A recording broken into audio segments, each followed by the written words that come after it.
తండ్రి, కుమారుడు, పరిశుద్ధాత్మ త్రియేక దేవుని నామమున ఈ ఆదివార ఆరాధన త్రిత్వంలోని 18వ ఆదివార ఆరాధన ప్రారంభించుచున్నాను. దేవుడు తన ఘనత కొరకును మనందరి ఆశీర్వాదం కొరకు ఆయన మహిమార్థమై జరిగించుకును గాక. అందరం కలిసి ఆంధ్ర క్రైస్తవ కీర్తనల పుస్తకంలో నుండి 35వ కీర్తన, ఇన్నాళ్ళు మాకు సాయమాయ ఈ ముందుకున్నమా అనే కీర్తన పాడుకొని ఆరాధన ప్రారంభించుకుందాం. ఇన్నాళ్ళు మాకు సాయమై ఈ ముందుకున్నమా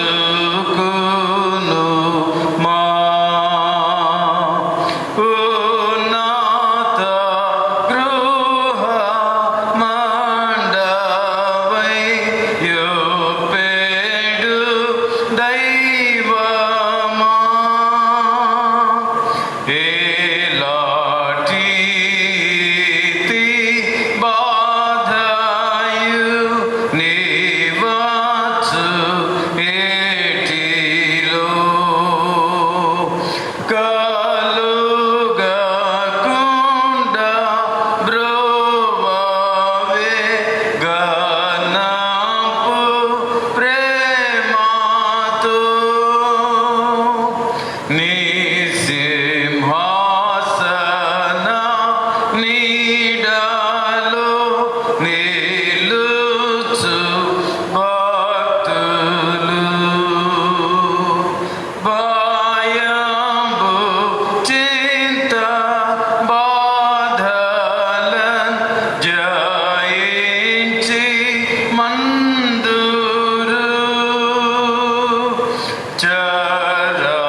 తండ్రి యొక్కయు కుమారుని యొక్కయు పరిశుద్ధాత్మ యొక్కయు నామమున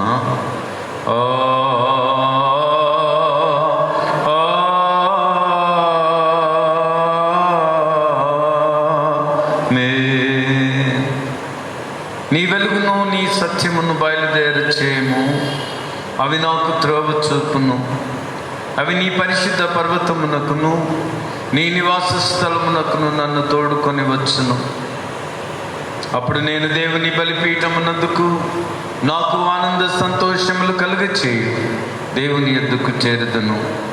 దేవా, నా దేవా, సితారా వాంఛించు నీకు కృతజ్ఞతాస్తుతులు చెల్లించెదను. ప్రభునందు ప్రియులారా, యథార్థ హృదయంతో మన తండ్రి అయిన దేవుని సమీపించి ఆయన ఎదుట మన పాపములను ఒప్పుకొని మన ప్రభు అయిన యేసుక్రీస్తు పేరిట మనకు క్షమాపణ దయచేయమని వేడుకున్నాము. ప్రభువు నామము వలననే మనకు సహాయము కలుగుచున్నది. భూమి ఆకాశములను సృజించి నావాడు ఆయనే. ప్రభువు సన్నిధిని నా అతిక్రమములు నేను ఒప్పుకొందు నన్ను కొంటిని. నీవు నా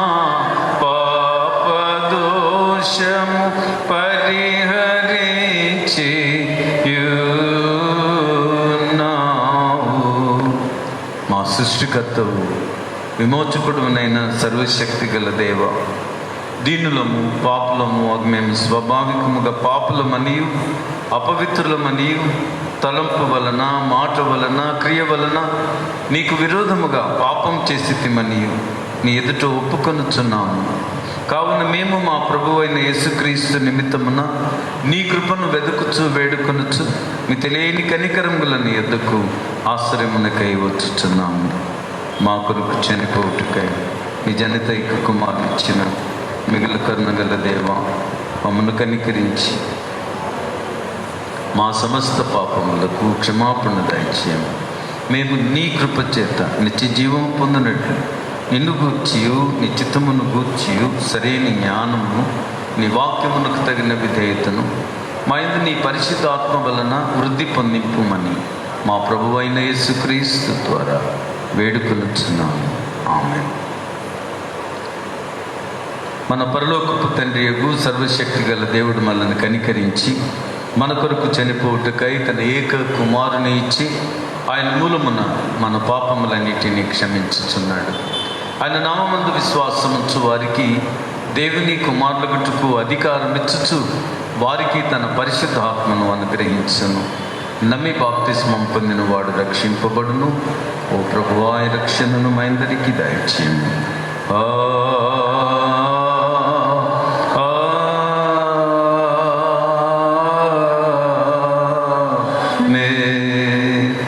త్రిత్వం తరువాతి 18వ ఆదివారం కొరకైన ప్రారంభ గీతం చదువుకుందాం. యెహోవా, నీ నిమిత్తము ఎదురు చూచు వారికి మేలు చేయము, నీ ప్రవక్తలను నమ్మకమైన వారినిగా చేయము, నీ సేవకుల ప్రార్థనను ఆలకింపుము, నీ ప్రజలైన ఇశ్రాయేలీల విన్నపములకు చెవియొగ్గుము. యెహోవా మందిరమునకు వెళ్ళుదుమని జనులు నాతో అనినప్పుడు నేను సంతోషించి తిని తండ్రికి కుమారునికి పరిశుద్ధాత్మకును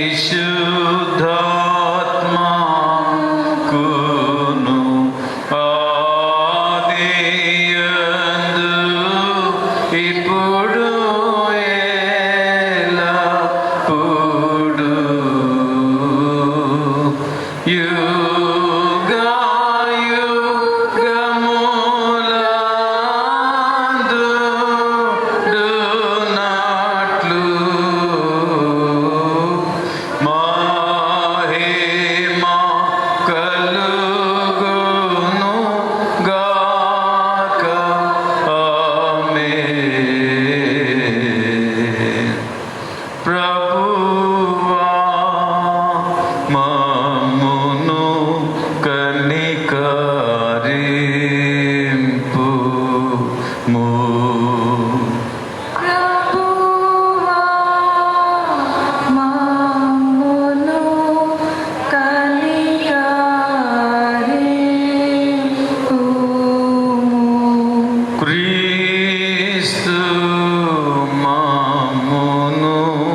సర్వోన్నతమైన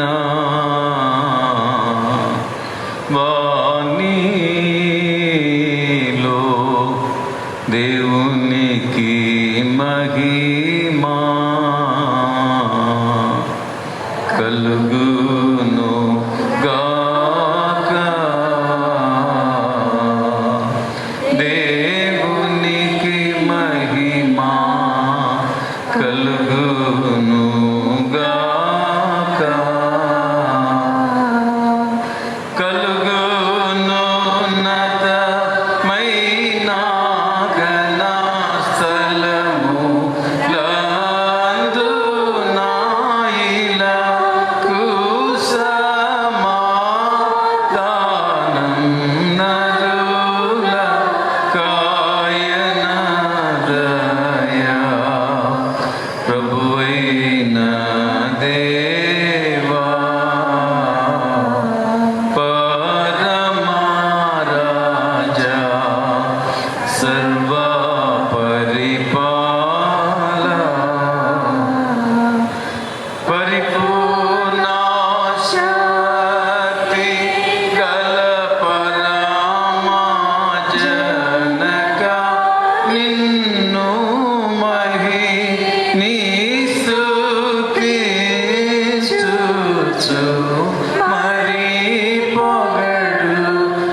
చున్నాము నిన్ను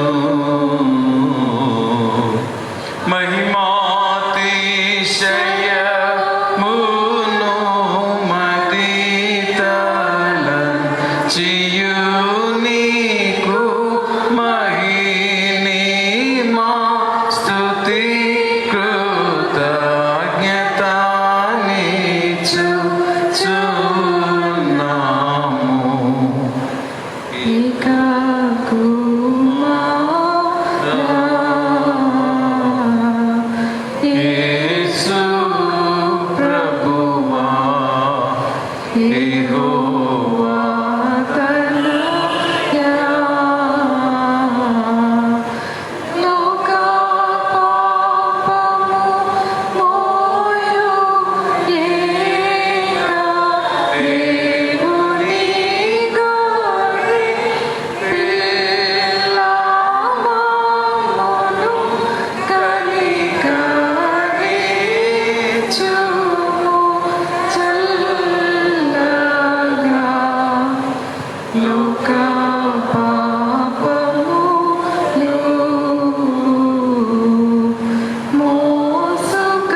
సర్వశక్తిగల నిత్యుడు అయిన దేవా, నీవు లేనిది మేము నిన్ను సంతోషపరచజాలం ప్రభు.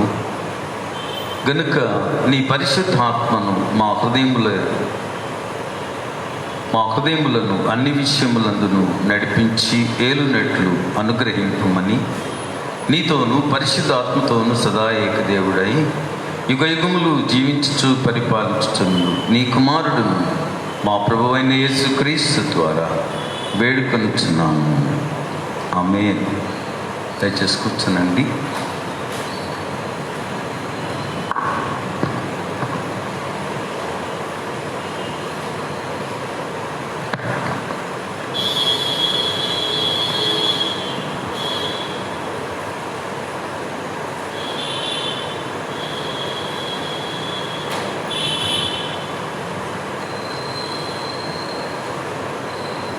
క్రీస్తు యేసునందు ప్రియమైన సంఘానికి ప్రభు ఆశీస్సులు. లేఖన భాగములు చదువుకుందాం. త్రిత్వం తరువాతి 18వ ఆదివారం కొరకు ఏర్పాటు చేయబడిన పత్రిక లేఖనం అపోస్తలుడైన పౌలు కొరింథీ సంఘానికి వ్రాసిన మొదటి పత్రిక, మొదటి అధ్యాయం 4వ వచనం నుండి 9వ వచనం వరకు గల భాగం చదువుకుందాం. కొరింథీ పత్రిక మొదటి అధ్యాయం 4వ వచనం నుండి 9వ వచనం వరకు. క్రీస్తు యేసునందు మీకు అనుగ్రహింపబడిన దేవుని కృపను చూచి మీ విషయమై నా దేవునికి ఎల్లప్పుడూ కృతజ్ఞతాస్తుతులు చెల్లించుచున్నాను. క్రీస్తును గూర్చిన సాక్ష్యము మీలో స్థిరపరచబడినందున ఆయన యందు మీరు ప్రతి విషయములో, అనగా సమస్త ఉపదేశములోను సమస్త జ్ఞానములోను ఐశ్వర్యవంతులైరి. గనుక ఏ కృపావరమునందును లోపము లేక మీరు మన ప్రభువు అయిన యేసుక్రీస్తు ప్రత్యక్షత కొరకు ఎదురు చూచుచున్నారు. మన ప్రభువు అయిన యేసుక్రీస్తు దినమందు మీరు నిరపరాధులై ఉండునట్లు అంతము వరకు ఆయన మిమ్మల్ని స్థిరపరచును. మన ప్రభువు అయిన యేసుక్రీస్తు అను తన కుమారుని సహవాసమునకు మిమ్మల్ని పిలిచిన దేవుడు నమ్మదగినవాడు. పత్రిక లేఖన భాగం ఇంత పర్యంతం. హల్లెలూయా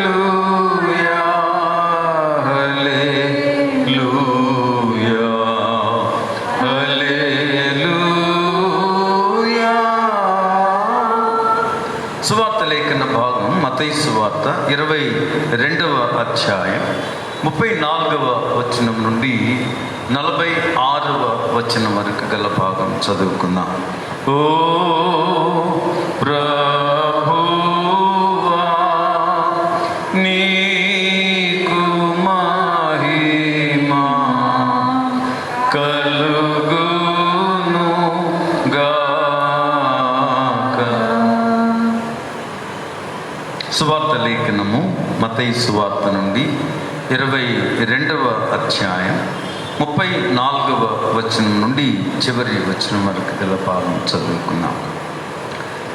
ఆయన సద్దూకయుల నోరు మూయించెనని పరిసయ్యులు విని కూడి వచ్చిరి.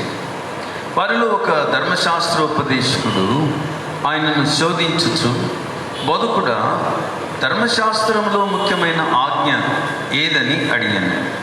అందుకు ఆయన, నీ పూర్ణ హృదయముతోను, నీ పూర్ణ ఆత్మతోను, నీ పూర్ణ మనస్సుతోను నీ దేవుడైన ప్రభువును ప్రేమింపవలెను అనున్నదియే. ఇది ముఖ్యమైనది, మొదటియునైన ఆజ్ఞ. నిన్ను వలె నీ పొరుగువాన్ని ప్రేమింపవలెనను రెండవ ఆజ్ఞయు దాని వంటిదే. ఈ రెండు ఆజ్ఞలు ధర్మశాస్త్రం అంతటికి ప్రవక్తలకును ఆధారమై ఉన్నవని అతనితో చెప్పెను.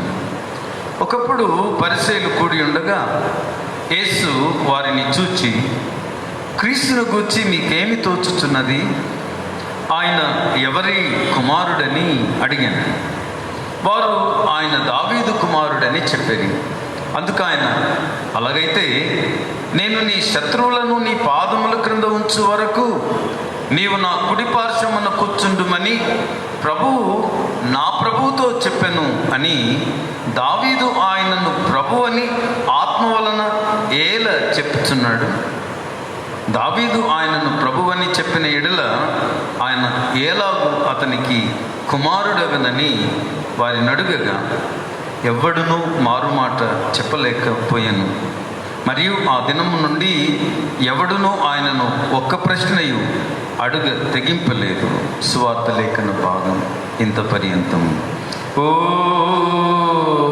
క్రీస్తు నీకు స్తోత్రము కలుగును గాక.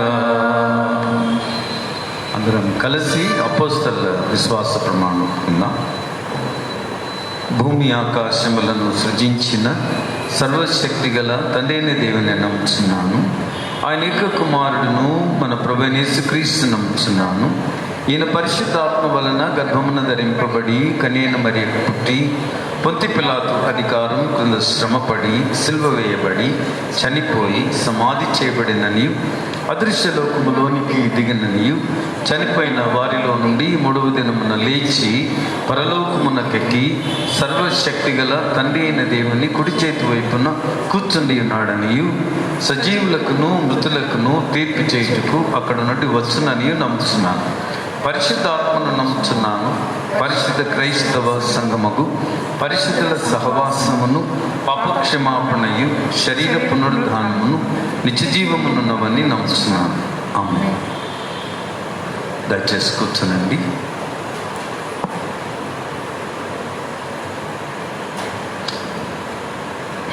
అందరం కలిసి ఆంధ్ర క్రైస్తవ కీర్తనల పుస్తకంలో 329వ కీర్తన పాపిని కృపచూపవయ్య పల్లవి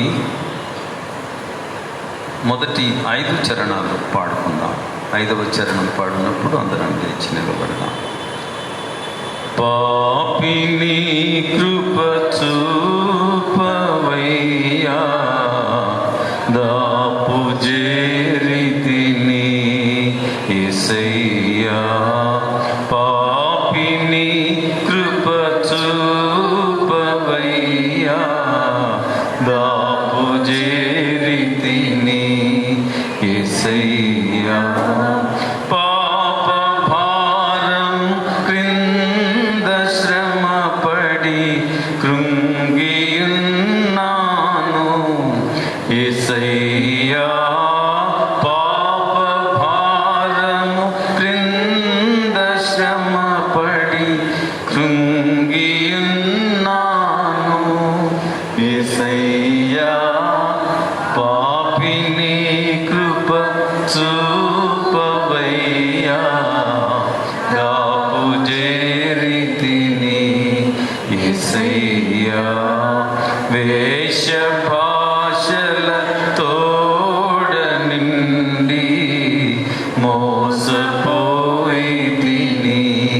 యేసయ్యా, దోసిలోకి నిన్ను చేరితి దాసునిగా బ్రో యేసయ్యా, దోసిలోకి నిన్ను చేరితి దాసునిగా బ్రో యేసయ్యా, పాపిని కృప చూపవయ్యా దాపు చేరితిని యేసయ్యా, నీతి లేని నాదు జీవిత మేలని కనయ్యా యేసయ్యా, నీతి గరపి బ్రోమయ్యా నీతి నిడవయ్యా యేసయ్యా, నీతి గరపి బ్రోమయ్యా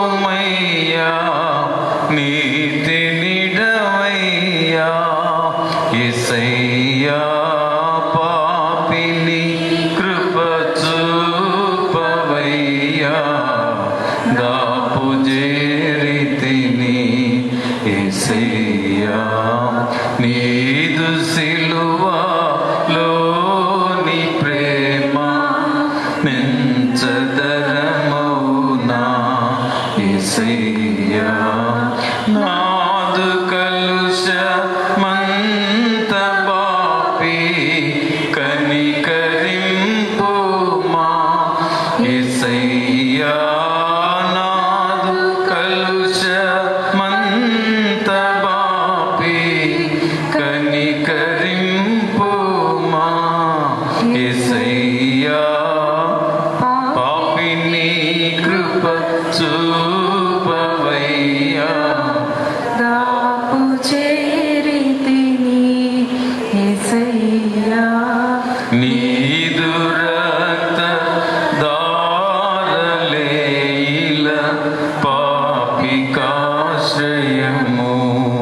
యేసయ్యా, నీతిమంతుల చేయుమయ్యా నీతి సూర్యుండా యేసయ్యా, నీతిమంతుల చేయుమయ్యా నీతి సూర్యుండా యేసయ్యా, పాపిని కృప చూపవయ్యా దాపు చేరితిని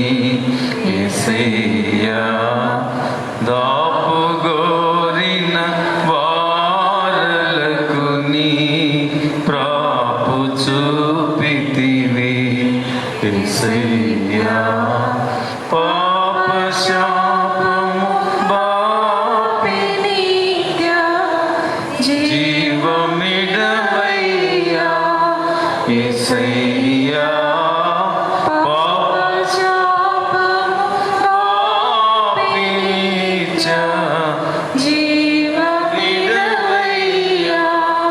యేసయ్యా పాపిని కృప చూపవయ్యా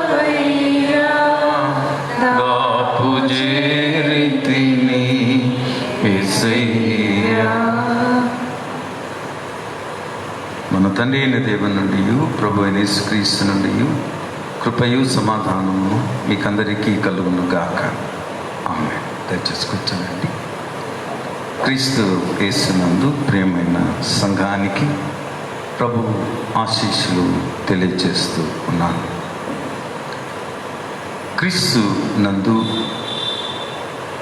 ఈరోజు మనము మరి యొక్క ఆలోచన దేవుని వాక్యాన్ని బట్టి చేయాలని గత వారం మనం దేవుని వాక్యము ధ్యానించుకున్నప్పుడు ఆయన పరిశుద్ధమైనటువంటి సహవాసంలో ఆయన బిడ్డలముగా మనం ఎలాగూ జీవించాలో, సంఘముగా మనం ఎట్టి ఐక్యతలో మనం కలిసి మెలిసి జీవిస్తే అది ప్రభువుకు మహిమ, సంఘానికి ఆశీర్వాదదాయకము, ఏ విధంగా పరిశుద్ధాత్ముడు సంతోషిస్తాడో దానిని గురించి మనం ధ్యానించుకున్నాం.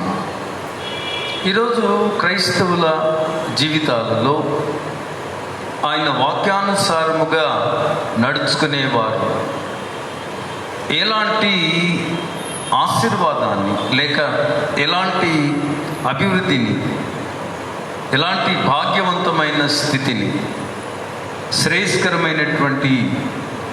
శ్రేష్టమైనటువంటి జీవితాన్ని వారు జీవించగలరు, దానిని గురించి కొన్ని మాటలు మీతో పంచుకోవాలని నేను ఆశపడుతూ ఉన్నా.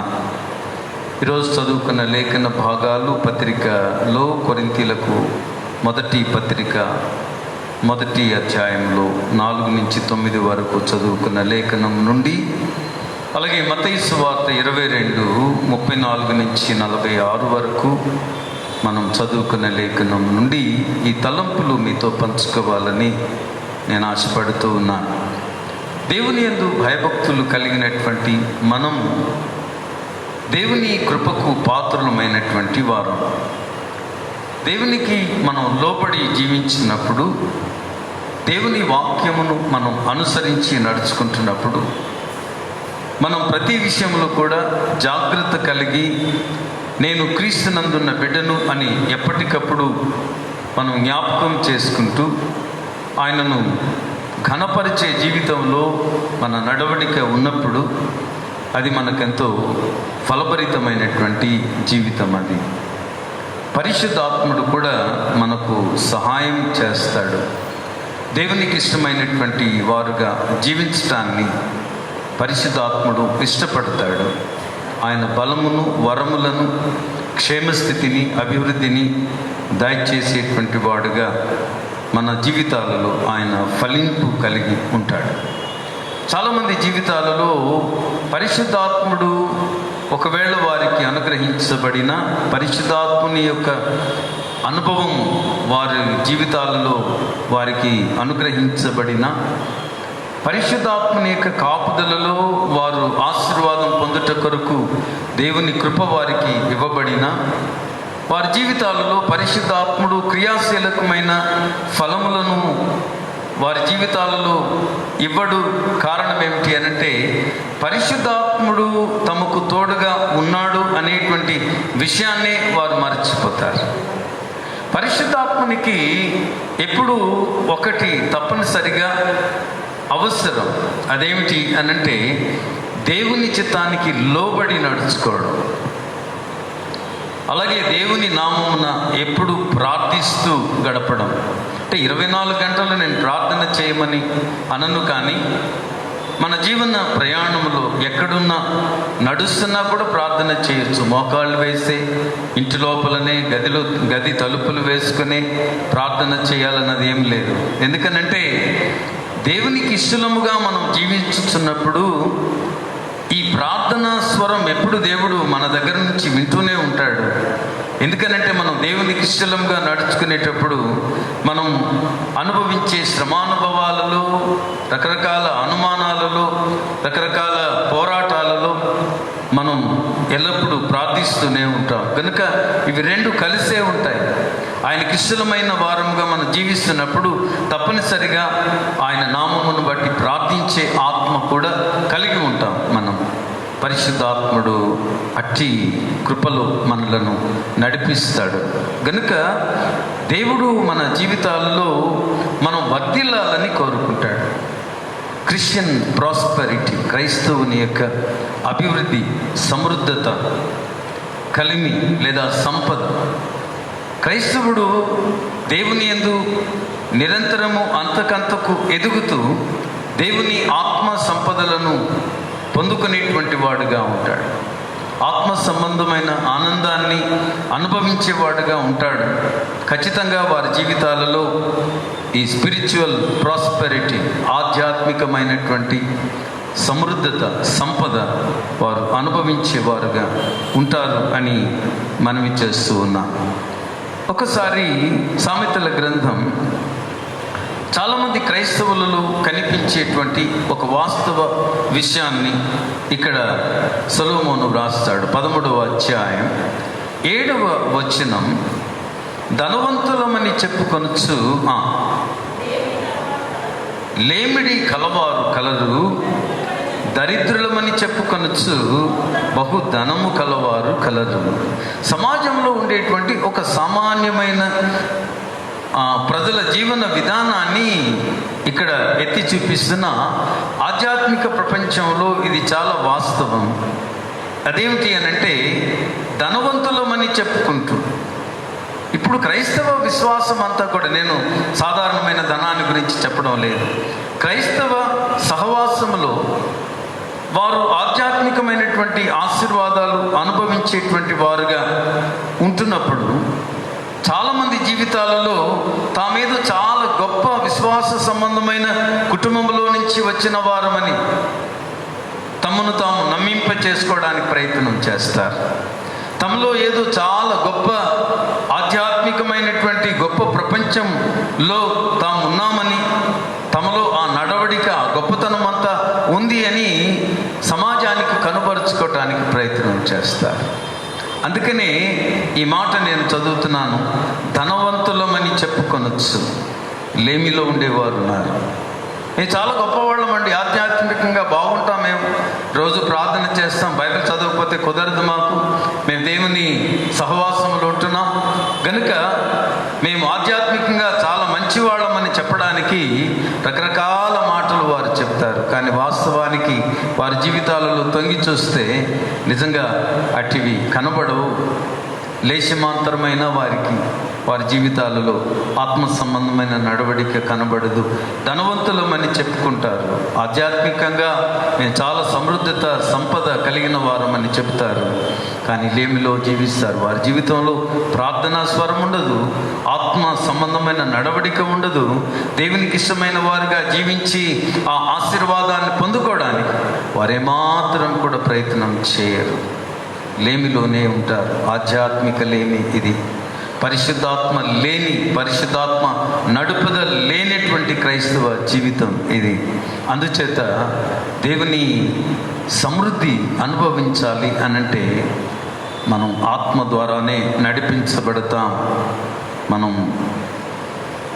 రెండవది, ఆత్మ సంబంధమైనటువంటి సమృద్ధత కలిగిన వ్యక్తి తానెప్పుడు ఆత్మీయమైనటువంటి దీనత్వంలోనే ఉంటాడు, గర్వంగా ఉండలేడు.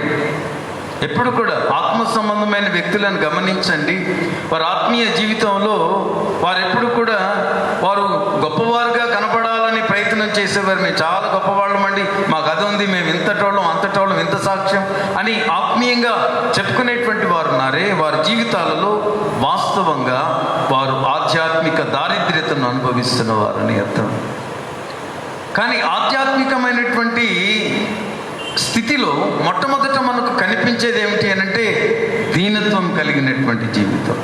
ఆత్మ విషయంలో దీనులైన వారు మొదటి ధన్యత అది. ఏంటది? ఆత్మ విషయమై దీనులైన వారు ధన్యులు అని. పరిశుద్ధాత్ముడు మనలను గర్విష్ఠులనుగా చేయడు. పరిశుద్ధాత్ముడు మనలో నివాసం చేస్తున్నప్పుడు, పరిశుద్ధాత్మ చేత మనం నడిపించబడుతున్నప్పుడు మనం గర్విష్ఠులం కాలేం ఏ విషయంలో కూడా. ఎందుకనంటే ఎప్పటికప్పుడు పరిశుద్ధాత్ముడు చెక్ చేస్తానే ఉంటాడు. మనం దేవుని యందు భయభక్తులు కలిగిన వారమైతేమా పరిశుద్ధాత్ముడు ఖచ్చితంగా మన జీవితాలలో ప్రభావవంతమైన స్థితిని కలిగి ఉండి మనం ఎప్పుడు దీనత్వము, సాత్వికత కలిగిన వారంగా జీవించడానికి పరిశుద్ధాత్ముడు మనల్ని నడిపిస్తాడు. మనం కాదు నడిచేది, పరిశుద్ధాత్ముడు మన మీద అధికారం కలిగి ఉంటాడు. అందుకనే సొలొమోను చెప్తున్న మాటలు మీ ముందర ఉంచుతున్నాను. ధనవంతులమని చెప్పుకుంటారు, మేము ఆత్మీయంగా చాలా గొప్పవారమని వారు అనుకుంటారు. అందరితో అలా నడుచుకున్నట్టు ఉంటారు, మాట్లాడతారు. కానీ వారు ఆధ్యాత్మిక లేమి కలవారు, దరిద్రులు ఆధ్యాత్మిక సంబంధమైన జీవితంలో అని ఇక్కడ నేను మొదటగా మీకు జ్ఞాపకం చేస్తూ ఉన్నాను. ఈ శ్రేష్టమైనటువంటి లేఖన భాగమును మనం పరిశీలిస్తున్నప్పుడు ప్రియులరా, నేను మీకు రెండు విషయాలు చెప్పి ముగిస్తాను. ఈ లేఖన భాగంలో దేవుడు మనకు అనుగ్రహించినటువంటి ఈ మంచి లేఖనాలు 2 ఉన్నాయి. ఒక్కసారి మనం ఎఫ్ఎస్సి కొరింథీ పత్రిక తీద్దాం. 1వ అధ్యాయం, కొరింథీలకు రాయబడిన 1వ పత్రిక 1వ అధ్యాయం ఒకసారి 4వ వచనం చదవండి. క్రీస్తు యేసునందు మీకు అనుగ్రహింపబడిన దేవుని కృపను గూర్చి నా దేవునికి ఎల్లప్పుడూ కృతజ్ఞతాస్తుతులు చెల్లిస్తున్నాను. దేవుని కృపను గురించి నేను గమనిస్తున్నప్పుడు, మీ జీవితాలను నేను గమనిస్తున్నప్పుడు, ఈ కృపను గురించి మీరు ఎలాగో ఆ కృపను అనుభవిస్తున్నారో మీ అనుదిన నడవడికలో, మీ అనుదిన ప్రార్థనా జీవితాలలో, మీ అనుదిన సాక్షి జీవితంలో మీరు ఎలాగూ అట్టి ఆత్మ సంబంధమైన నడవడిక కలిగి ఉన్నారో దానిని ఏమంటున్నాడు అనంటే అది దేవుని కృప అని అంటున్నాడు. ప్రార్థించేటువంటి అలవాటు ఉందా? ప్రార్థన లేకుండా ఉండలేమా మన అనుదిన జీవితంలో? ఎన్నిసార్లు ప్రార్థన చేస్తామో కొందరి జీవితాలలో వారు లెక్కే ఉండదు. నడుస్తున్నా ప్రార్థన చేస్తారు, కూర్చున్నా ప్రార్థన చేస్తారు, ఎవరితో మాట్లాడుతున్నప్పుడు కూడా అంతరంగంలో వారు ప్రార్థన చేస్తూనే ఉంటారు. ప్రార్థన అనుభవాలు వారి జీవితాల్లో అనేకం ఉంటాయి. రోజంతట్లో కూడా వారు పరిశుద్ధాత్మతో కనెక్ట్ చేయబడి ఉంటారు. పరిశుద్ధాత్మని ఉద్దేశం ఏమిటి? నేను చేస్తున్నటువంటి ఈ కార్యము లేదా నేను మాట్లాడుతున్న ఈ మాటలు, నా ఆలోచనలు ఇవి పరిశుద్ధాత్మకు ఇష్టమైనవేనా కాదు అని అనిపించినప్పుడు, ప్రభువా నన్ను క్షమించు, ఇదిగో నా ఆలోచనలు దూరపరుచుకుంటున్నాను, ఈ క్రియలను నేను దూరపరుచుకుంటున్నాను, ఈ మాట తీరు నేను దూరపరుచుకుంటున్నాను, వెంటనే మన అంతరంగంలో ఈ ప్రార్థనా స్వరాన్ని దేవుడు వింటూనే ఉంటాడు. ఆత్మతో నిరంతరము అనుసంధానం చేయబడిన, కనెక్ట్ చేయబడినటువంటి ఆ అనుభవం ఆత్మ సంబంధమైన వారందరూ కూడా అనుభవిస్తారు. దేవునిని ఆశ్రయించిన వారి జీవితాలలో ఈ ఆత్మ సంబంధమైన ఆశీర్వాదాలు ఉంటాయి ఖచ్చితంగా. కనుక ఆత్మ సంబంధమైనటువంటి ఈ దేవుని కృప ఇది. అందుకనే ఇది ఆధ్యాత్మిక సమృద్ధత అంటున్నాను నేను.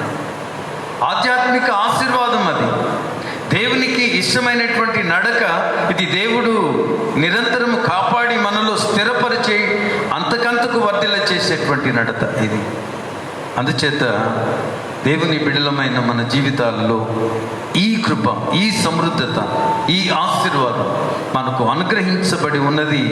దానిని పొందుకున్నవారు వారి జీవితాలలో దాన్ని ఎప్పటికీ పోగొట్టుకోలేరు. ఒకవేళ వారు పాపంలో, అపవిత్రతలో, సాతాను సంబంధమైన నడకలో మరల వారు తమ జీవితాన్ని అటు ప్రారంభించినప్పుడు, ఒకవేళ క్రమక్రమంగా అది కూడా ఒక్కసారి ఆయన తొలగించాడు, క్రమక్రమంగా వాటిని పోగొట్టుకుంటారు.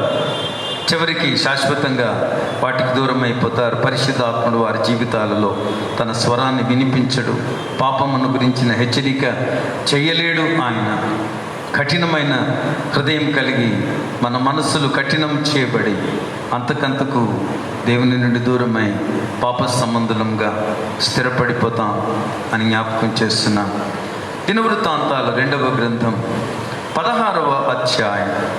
దినవృత్తాంతాల 2వ గ్రంథం 16వ అధ్యాయం 9వ వచనం దయచేసి చదవండి. తన ఎడల యథార్థ హృదయము కలిగిన వారిని ఏమండి బలపరచుటకై యెహోవా కనుదృష్టి లోకమందంతటా సంచారం చేయించింది. ఆయన ప్రతిరోజు గమనిస్తాడట. ప్రతి క్షణం ఆయన ప్రపంచమంతటిని వీక్షిస్తాడు.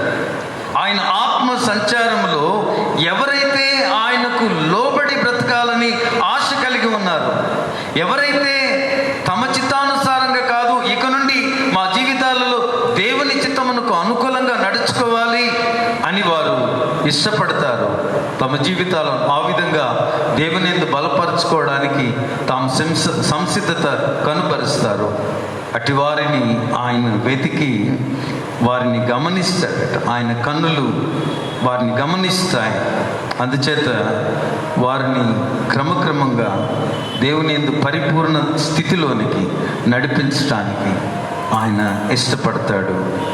మొదటి సమృద్ధి, మొదటి ఆశీర్వాదం, మొదట మన హృదయాలలో ఆయన క్షేమస్థితిని ఉంచుతాడు.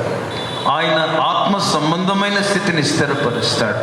పాప సంబంధమైన ఆత్మ లేని జీవితాలు కలిగినటువంటి లేదా దురాత్మకు సంబంధించినటువంటి జీవితాలు కలిగినటువంటి వారి జీవితాలలో ఆ స్థితి అంతటినీ తొలగించి పరిశుద్ధాత్మని నివాసం కొరకు వారిని ఆయుధపరుస్తాడు. మొట్టమొదటి ఆశీర్వాదం సమృద్ధత. అది పరిశుద్ధాత్మని యొక్క కృప మనం అనుభవింపచేస్తాడు అని మనం గమనిస్తూ ఉన్నాం. కీర్తనల గ్రంథం 34వ సంకీర్తన 7వ వచనంలో 2వ ఆశీర్వాదం చెప్తాడు. దేవుని యందు భయభక్తులు కలిగి ఆయన ఆత్మానుసారంగా నడుచుకునేవారు ఉన్నారే, ఆయన యందు వారు పొందుకునే 2వ ఐశ్వర్యం, 2వ ఆశీర్వాద స్థితి. 34వ సంకీర్తన 7వ వచనం దయచేసి చదవండి. యెహోవా యందు భయభక్తులు గలవారి చుట్టూ ఆయన దూత కావలి ఉండును. మీరు ఇది గమనించారా? యెహోవా యందు భయభక్తులు గలవారి చుట్టూ యెహోవా దూతల దూత. ఏం చేస్తాడు దూత? ఆయన నీ చుట్టూ ఒక కవచంలా ఆయన నిన్ను ఆవరించి ఉంటాడు. నిన్ను ఎక్కడున్నా సరే నీ చుట్టూ ఉన్నటువంటి ఒక భద్రత, ఒక కాపుదల ఏమిటి అనంటే యెహోవా నీ కొరకు పంపిన ఆయన దూత వారి చుట్టూ కాపుదలగా ఉంటాడు. నీ కొరకు ఒక దూత దేవుని కృప ద్వారా అనుగ్రహించబడతాడు. ప్రతి వారికి ఒక్కొక్క దూత వారికి అనుగ్రహించబడి ఉన్నాడు క్రీస్తునందు జీవిస్తున్న వారి జీవితాలలో. ప్రియులారా, మనం ఎక్కడికి వెళ్ళినా మన చుట్టూ ఆవరించి ఉన్నటువంటి ఆ దేవుని దూత యొక్క ప్రసన్నత, ఆ సన్నిధి మనం అనుభవిస్తున్న వారముగా ఉంటాం. 2వ ఐశ్వర్యము, దేవుని యొక్క కాపుదల కలిగిన వారంగా ఆయన మన హృదయాల్లో నివాసం చేసేటువంటి వాడుగా, మనలను నడిపించేటువంటి వాడుగా ఉంటాడు. 2వది, మన చుట్టూ ఒక దూత, మన కొరకు ఇవ్వబడినటువంటి దూత. నీ ప్రత్యేకం అది. దేవుని బిడ్డలైన వారి జీవితాలలో ఇది ప్రత్యేకం. వారి చుట్టూ ఆ దూత, ఒక్కొక్కరికి అనుగ్రహించబడిన దూత వారి చుట్టూ నిరంతరం కాపుదలగా ఉంటాడు. 3వ ఆశీర్వాదం కీర్తనల గ్రంథంలో 91వ సంకీర్తన 4వ వచనం దయచేసి చదవండి. ఆయన తన రెక్కలతో నిన్ను కప్పును, ఆయన రెక్కల క్రింద నీకు ఆశ్రయము కలుగును. నువ్వు కనపడవు, ఆయన తన రెక్కలతో నిన్ను కప్పి ఉంచాడు. ఏ శోధకుడు కూడా నీ మీద దండెత్తి నాశనం చేయడానికి అవకాశం లేనటువంటి కాపుదల అది. ఏ ఆపద రాకుండా దేవుని దూత కాపుదలగా ఉంటాడు. ఏ శోధన సాతాను నుండి వచ్చి నిన్ను కబళించకుండా ఆయన తన రెక్కలతో నిన్ను కప్పి ఉంచుతాడు. సాతానిక శోధనల నుండి తప్పించబడేటువంటి ఆ ఆశీర్వాద కాపుదల దేవుని చొక్కాయి క్రింద నువ్వు అనుభవిస్తావు. ఆయన రెక్కల క్రింద నువ్వు అనుభవించేటువంటి భద్రతను ఇక్కడ భక్తుడు తెలియచేస్తా ఉన్నాడు. 4వ ఆశీర్వాదం 125వ సంకీర్తన 2వ వచనం దయచేసి చదవండి.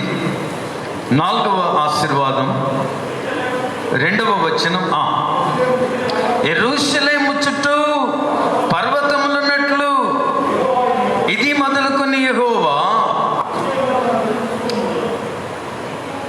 నిత్యము తన ప్రజల చుట్టూ ఉండును. తన ప్రజల చుట్టూ ఉంటాడు. యెహోవా యొక్క కాపుదల 4వ భద్రత మనం చూస్తున్నాం ప్రియులరా. ఇక్కడ ఆయన అనుగ్రహిస్తున్నటువంటిది నిత్యము తన ప్రజలకు ఆయన కాపుదలగా ఉంటాడు. ఎలా? మంచి ఉదాహరణ చెప్పాడు. యెరూషలేము చుట్టూ పర్వతములు ఉన్నట్లు. దేవుడు ఒక కొండ మీద ఆయన రాజుగారి యొక్క భవన నిర్మాణం జరిగించాడు. మరొక కొండ ఆ సమీపంలో ఆరాధనా స్థలం, దేవాలయం కట్టబడినటువంటి స్థలం. దావీదు ఉన్నటువంటి కొండ మీద, అక్కడ చాలాసార్లు చెప్పాను, మీరు జ్ఞాపకం చేసుకోవాలి. అది దావీదు నివాసం చేసినటువంటి కొండ. ఇది దావీదు పట్టణం అని పేరు. మీరు బెత్లెహేమును అనుకోవద్దు. యెరూషలేములో కూడా దావీదు పట్టణం ఉంది.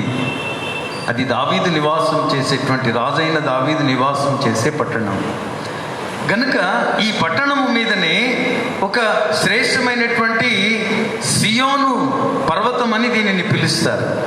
2 పేర్లు దీనికి. ఇది దావీదు గృహం ఉన్నటువంటి పట్టణం, కొండ ఇది, పర్వతం ఇది. 2వది ఇది సియోను పురం. సియోను అంటే స్తుతులకు సంబంధించినటువంటిది. దావీదు సంగీతకారుడు, స్తుతి అర్పించటం చాలా ఇష్టం. ప్రతిరోజు వెళ్ళి దేవుని సన్నిధిలో కూర్చొని దేవుని నామమును ఘనపరిచి పాటలు పాడి స్తుతిస్తాడు. ఇక్కడ క్వైర్ వారందరూ ఉంటారు. అక్కడ కేవలం బలి అర్పణలు మాత్రమే. యెరూషలేము బలి అర్పణల కొండ, అనగా దేవాలయం ఉన్నటువంటి కొండ అది. కానీ సియోను పర్వతము మీద ఇది స్తుతులకు సంబంధించినటువంటి పర్వతం. ఇది ఇక్కడ దావీదు నివాసం ఉంది. అందుకని దావీదు ఈ సియోను పర్వతాన్ని తన పర్వతములో స్తుతుల పర్వతంగా మార్చుకున్నాడు. కారణం ఏమిటంటే క్వైర్ వారందరూ వచ్చి ఇక్కడ స్తుతించి ఆయనకు కీర్తనలు పాడి మహిమపరచాలని. సో మొట్టమొదటి ఈ కొండ కోసమని, ఈ రాజు కోసమని, ఈ స్తుతులు అర్పించేటువంటి ఈ జనాంగం కోసమని ఆయన చుట్టూ కూడా మిగిలిన కొండలన్నిటినీ భద్రతగా ఉంచాడు. దేవాలయం కట్టబడినటువంటి కొండ, మిగిలిన 5 కొండలు కూడా ఈ కొండ కొరకు కాపుదలగా ఉంటాయి. యెరూషలేము చుట్టూ పర్వతం ఉన్నట్లు, యెరూషలేము చుట్టూ పర్వతం ఉన్నట్లు యెహోవా తన ప్రజల చుట్టూ ఉంటాడు. ఇన్ని కొండలను ఈ ఒక్క పట్టణం కోసం ఆయన కాపుదలగా ఉంచాడు. అంటే నీ కొరకు, నా కొరకు కూడా ఎంత గొప్ప భద్రత అనుగ్రహించిన దేవుడిగా ఉంటాడో దానిని నేను మీకు జ్ఞాపకం చేస్తున్నాను. 5వ ఐశ్వర్యవంతమైన స్థితి జకర్యా గ్రంథంలో 2వ అధ్యాయం, జకర్యా గ్రంథం 2వ అధ్యాయం 5వ వచనం దయచేసి చదవండి. నేను వారి చుట్టూ అగ్ని ప్రాకారములుగా ఉండుదు. నేను దాని మధ్యను నివాసినై మహిమకు కారణముగా అంట. మీరు గమనిస్తున్నారా? ఎవరికి మహిమ? దేవునికా? ఎవరికి? జాగ్రత్త చదవండి. దాని మధ్యను నేను నివాసినై మహిమకు కారణముగా ఉండును. ఎవరి మహిమ? నీ మహిమ కోసం, యెరూషలేము యొక్క మహిమ కోసం. దావీదు యొక్క మహిమ కోసం ఆ పేరు తీసి మీ పేరు పెట్టుకోండి.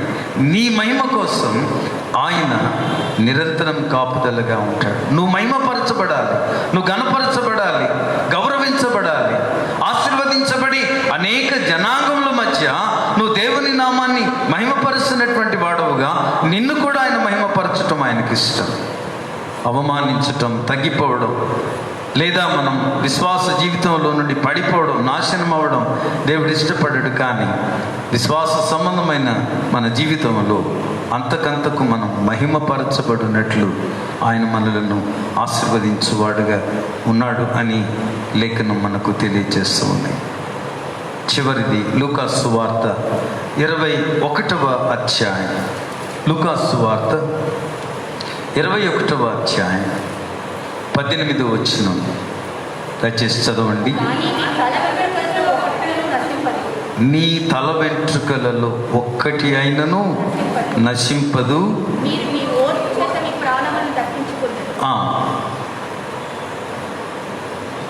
మీ తల వెంట్రుకలలో ఒక్కటి అయినను నశింపదు. మీరు ఓర్పు చేత మీ ప్రాణములను దక్కించుకుందరు. ఎన్ని శోధనలు వచ్చినా, ఎన్ని శ్రమానుభవాలు వచ్చినా, ఎంతమంది పోరాటం మన మీద జరిగించటానికి వారు ఒకవేళ లేచిన వారందరి బారి నుండి కూడా ఆయన మనలను తప్పించి కాపాడి సంరక్షించేటువంటి దేవుడు. కనుక మీరు ఒకవేళ మనుష్యుల చేత ద్వేషించబడవచ్చు, కానీ మిమ్మల్ని నాశనపరచువారు ఎవరు లేరు. క్రీస్తునందు మనకు అనుగ్రహించబడిన ఒక ధన్యకరమైనటువంటి ఈ ఆశీర్వాద స్థితిని ప్రభునందు మనం అనుభవించడానికి మనం పిలువబడి ఉన్నాము అని నేను మీకు జ్ఞాపకం చేస్తూ ఉన్నా. ప్రియులారా, దేవుని యందు మనము ఈ గొప్ప సమృద్ధత, సంతోషం మనం అనుభవించినట్లు మనం పిలువబడి ఉన్నాం. ఒకసారి సామెతల గ్రంథం తీయండి, 8వ అధ్యాయంలో 18వ వచనంలో జ్ఞానము లేదా రక్షణ లేదా దేవుని కాపుదల, మీరేమన్నానండి, లేదా పరలోకం యొక్క స్వరం. ఈ అధ్యాయం చాలా మర్మమైనటువంటి అధ్యాయం. ఇది సామెతల గ్రంథంలో ఉన్నటువంటి అధ్యాయాలన్నింటిలో కూడా జ్ఞానము, రక్షణ అనబడిన ఈ గొప్ప ఏర్పాటు మనలను ఆహ్వానిస్తున్నటువంటి స్వరం ఇక్కడ మనం గమనిస్తాం. 18వ వచనం చదవండి.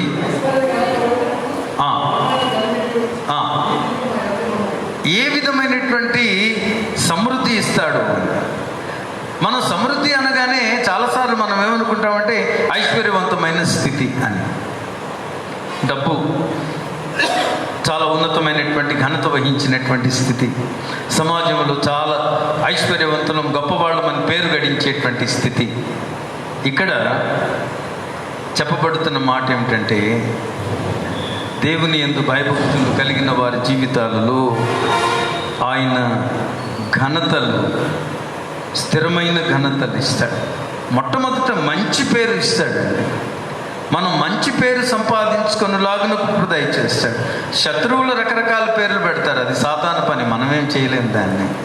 కానీ నీతిమంతులైన వారు, దేవుని యందు భయభక్తులు కలిగిన వారు, నీతిని ప్రేమించి మంచితనాన్ని ప్రేమించి రక్షణ అనుభవించేటువంటి వారు మనలో ఉన్నటువంటి నైతిక విలువలను, దైవ సంబంధమైన ఆత్మను గమనిస్తారు. ప్రియులారా, ఇక్కడ దేవుని యొక్క రక్షణ జ్ఞానము మన అనుభవంలో ఉన్నప్పుడు ఈ 18వ వచన వాస్తవం ఐశ్వర్య ఘనతలు, స్థిరమైన కలిమి, నీతి మనకు అనుగ్రహించబడుతుంది. మనం నీతిమంతులం, మనం దేవుని బిడ్డలముగా ఆయన యందలి కలిమిని అనుభవిస్తాం. పరిశుద్ధాత్మ ఆశీర్వాదాలను మనం అనుభవిస్తాం. మేలిమి బంగారం కంటే, అపరంజి కంటే నా వలన కలుగు ఫలము మంచిది అన్నాడు. జ్ఞానం, బంగారము, వెండి ఈ గొప్పతనం కాదు. నా వలన నువ్వు పొందుకునే ఐశ్వర్యవంతమైన స్థితి, ఇది ఆత్మ సంబంధమైన స్థితి. ఆ తర్వాత మిగిలినవన్నీ అనుగ్రహించబడతాయి. నేను మనవి చేస్తున్నాను ప్రియులరా, దేవుని యందు భయభక్తులు కలిగి ఉంటే పేదవాళ్ళు అయిపోతారని చాలామంది భయపడతారు. వాళ్ళు అనుదిన ప్రార్థనలో ఏదో మొక్కుబడిగా ప్రార్థన చేసుకోండి, ఎక్కువ ప్రార్థనలు ఎదుగుతాం, మళ్ళీ ఎక్కడ మేము చాలా తక్కువ వాళ్ళం అయిపోతామేమో, మాకున్నటువంటి ఈ క్షేమస్థితి కూడా పోద్దేమో, కష్టాలు నష్టాలు వస్తాయని కాదు. నేను ఒక మాట ఎప్పుడు చెప్తూ ఉంటాను, సముద్ర పొడ్డున కూర్చుంటే అల్ల తాకిడి చాలా భయంకరంగా ఉంటుంది, కానీ సముద్రం లోపలికి వెళ్ళే కొలది దాని తాకిడి మీకు వినబడదు, ఆ ప్రశాంతత అనుభవిస్తాం. ఆత్మీయ జీవితంలో కూడా ఒడ్డున ఉన్నవాడికి లోపలికి వెళ్ళిన వానికి ఉన్న తేడా అది. బయటనున్న వానికి ఆపద లేదు, సాతాను శోధనలు కష్టాలు ఇలాంటివన్నీ కూడా వస్తాయి, కానీ మనం ఎదిగే కొలది, మన దేవునిలో బలపరచబడే కొలది ఆ ప్రశాంతత, ఆ సమాధాన స్థితి, పోరాటాలు ఉండవని నేను చెప్పడం లేదు, అయినా మనం అనుభవించే ఆ సమాధాన స్థితి, నెమ్మది, సంతోషం దేవునికి మాత్రమే తెలుసు, నీకు మాత్రమే తెలుసు. క్షేమస్థితిని అనుభవించే వారులంగా మనం ఉంటాము. స్థిరమైన కలిమి, నీతి ఆయన దగ్గర ఉన్నాయి. ఆ ఐశ్వర్యవంతమైన స్థితిని మనం అనుభవించడానికి పిలువబడిన వారమని నేను మనవి చేస్తున్నాను. ఒకసారి సువార్త లేఖనానికి వెళదాం. ఇక్కడ ఒక ప్రాముఖ్యమైనటువంటి విషయాన్ని చెప్పి ముగిస్తాను నేను. అదేమిటంటే, రెండు వర్గాల వారికి మధ్యన ఉన్నటువంటి చిన్న తగు. మీరు మొదటి వచనం చదవండి, సువార్త లేఖనంలో 34వ వచనం, 22వ అధ్యాయం 34వ వచనం చదవండి.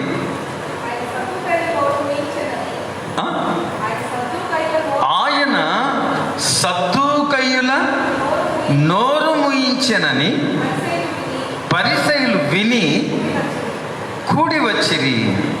పోయిన వారం కూడా క్రైస్తవ అనుభవంలో మనం పొంది ఉన్నటువంటి మానసికమైన ఈ స్థితిని మనం జ్ఞాపకం చేసుకున్నాం. ఎలాంటి బుద్ధి కలిగిన వారము, అనారోగ్యంతో బాధపడుతున్న వాడిని తీసుకొచ్చి విశ్రాంతి దినమున, పోయిన వారం అదే కదా సువార్త పాఠం, బాగు చేస్తాడో లేదా చూద్దామని, జలోదర రోగం కలిగిన వాడు బాగు చేస్తే తిడదామని ఆయన మీద తీర్పులు తీరిస్తే ఆయనకి ఏదో శిక్ష విధించాలనేటువంటి ఆలోచన. అంటే వానిని తెచ్చారు పరిసయ్యుని ఇంటికి, భోజనానికి పిలిచాడు యేసును పరిసయ్యుడు. ఆ జలోదర రోగం కలిగిన వాడిని తీసుకుని వచ్చి ఆ విశ్రాంతి దినాన్ని ఆయన ముందర పెట్టారు. స్వస్థపరచకుండా ఉంటాడా యేసయ్య? స్వస్థపరిస్తే అప్పుడు చెప్తాం ఈయన పని అని వారి ఆలోచన. కపటమైనటువంటి సహవాసమే. భక్తులము అని చెప్పుకునేవాడు ఉన్నారే, మేము చాలా ప్రార్థనా పరులమండి, మేము చాలా గొప్పవాళ్ళమండి, మేము ఆత్మీయంగా మేము చాలా అది ఇది అనేటువంటి ఆ భావంలో ఉంటారే, అలాంటి ఇంప్రెషన్ కలుగు చేయడానికి ప్రయత్నం చేస్తారే, వారి జీవితాలు పరిసయ్యులు శాస్త్రులకు ఉన్నటువంటి జీవితాలు. కేవలము వారు కంటికి కనబడటం వరకు మాత్రమే ఆత్మ సంబంధులు తప్ప అంతరంగంలో వారు ఆత్మ సంబంధులు కానే కారు, దేవునికి ఇష్టమైన వారు కానే కారు. కనుక ఇక్కడ మనం ఈ సందర్భంలో మనం చూస్తున్నాం, ఈ ఇద్దరు శాస్త్రులు పరిసయ్యులు. శాస్త్రులేమో ధర్మశాస్త్ర బోధకులు, పరిసయ్యులేమో ప్రార్థనాపరులు. ఉపవాసం ఎక్కువ వారి జీవితాలలో, ప్రార్థనలు ఎక్కువ. ఈ ఇద్దరిలో ఉన్నటువంటి తారతమ్యం ఏమిటి అనంటే, పరిసయ్యులు చాలా కఠినమైన ఆచారాలు కలిగి, కఠినమైనటువంటి ఆత్మ సంబంధమైన నడవడిక కలిగి ఉంటారు. తమ శరీరాన్ని తాము చాలాసార్లు ఉపవాసాలతో బాధపరుచుకుంటారు, ప్రార్థన అధికంగా చేస్తూ ఉంటారు. అయితే వారిలో ఉన్నటువంటిది ఏమిటంటే పునరుద్ధాన నిరీక్షణ కలిగిన వారు. మనిషి చనిపోయిన తర్వాత తీర్పు ఉంది, ఆయన మరలా తీర్పు తీర్చకుండా నిత్యరాజ్యం సంపాదించుకోవాలనేటువంటి ప్రయత్నంలో ఉన్నటువంటి వారు, దానిని నమ్మినటువంటి వారు, పునరుద్ధాన నిరీక్షణ కలిగినటువంటి వారు పరిసయ్యులు. రెండవ వర్గం సద్దూకయ్యులు. వీరు ధర్మశాస్త్రం బోధిస్తారు, ధర్మశాస్త్రోపదేశకులు వీరు. అందుచేత వీరిని గురించి మోసే పీఠాన్ని మీరు మూసేస్తున్నారయ్యా అని అంటారు. మనుషులెవరు కూడా వచ్చి ధర్మశాస్త్ర సంబంధమైనటువంటి ఆత్మ విషయాలను వారు నేర్చుకొననీయకుండా మీరు లేనిపోని సూత్రాలు చెప్పి వారిని పెడత్రోవలు పట్టిస్తున్నారు మనుషులను అని అంటారు. యేసయ్య కూడా ఒక సందర్భంలో ఈ సద్దుకయ్యులు ధర్మశాస్త్రం బోధిస్తారు, కానీ ధర్మశాస్త్రాన్ని సరిగ్గా నమ్మరు. దేవుని గ్రంథాలను వారు పఠిస్తారు, ఆ గ్రంథాలను కూడా వారు నమ్మరు. దాని గురించి రకరకాల విశ్లేషణలు వారు చేస్తూ ఉంటారు. మోషే పీఠమును అధిష్ఠించినటువంటి ప్రజలుగా పరలోకమును మూయువారని ప్రభువు చెప్పిన మాట నేను జ్ఞాపకం చేస్తూ ఉన్నాను. వీరికి విశ్వాసం తక్కువ, అంతేకాదు పరలోకాన్ని, దేవుని రాజ్యాన్ని నమ్మరు వీళ్ళు. మనిషి చనిపోతాడు, ఎక్కడికి వెళ్తాడు అన్న దాని గురించి వారు పట్టించుకోరు. ఈ ఆత్మకు చావు లేదు, ఇది నిత్యము జీవించి ఉండేటువంటి ఏర్పాటులో కలుగ చేయబడిన ఆత్మ అని వారు నమ్మరు. పరలోకాన్ని నమ్మరు, పునరుద్ధానమును నమ్మరు. మనుష్యులు చనిపోయిన తర్వాత వారికి పునరుద్ధానం ఉన్నది, వారికి నిత్య జీవం ఉన్నది అని వారు నమ్మరు. దూతలను నమ్మరు, దురాత్మలను వారు నమ్మరు. రోమీలతో కలిసి వారి అభిప్రాయాలతో ఏక మనసు కలిగిన వారు అని చరిత్ర వారిని గురించి చెప్తుంది. ఈ ఇద్దరి మధ్య ఒక చిన్న వాదం, ఎప్పుడు ప్రధానమైన వాదం ఏమిటి అని అంటే, పరిసయ్యులు పునరుద్ధానం ఉందంటారు, వీరు పునరుద్ధానం లేదని అంటారు. పునరుద్ధానం ఉన్నది అని నమ్మినవాడు తన నడవడికను మార్చుకోవడానికి ప్రయత్నం చేస్తాడు. పునరుద్ధానమే లేదు అనుకున్నవాడు తను ఎలా నడుచుకున్నా పర్వాలేదని అనుకుంటాడు. పరిసయ్యులకు గట్టి నమ్మకం పునరుద్ధానం ఉంది. యేసేకు కూడా ఆయన బోధించాడు పునరుద్ధానమును గురించి. ఆయన పునరుద్ధానుడై ఆయన ఆకాశమునకు కొనిపోబడి ఆరోహణమై తండ్రి కుడిపార్శ్వమున కూర్చొని ఉన్నాడు అని, విశ్వాసులందరికీ కూడా నిత్యరాజ్యము ఆయన ఏర్పరచువాడై ఉన్నాడు అని పునరుద్ధాన నిరీక్షణ కలిగిన వారు క్రైస్తవులం కూడా.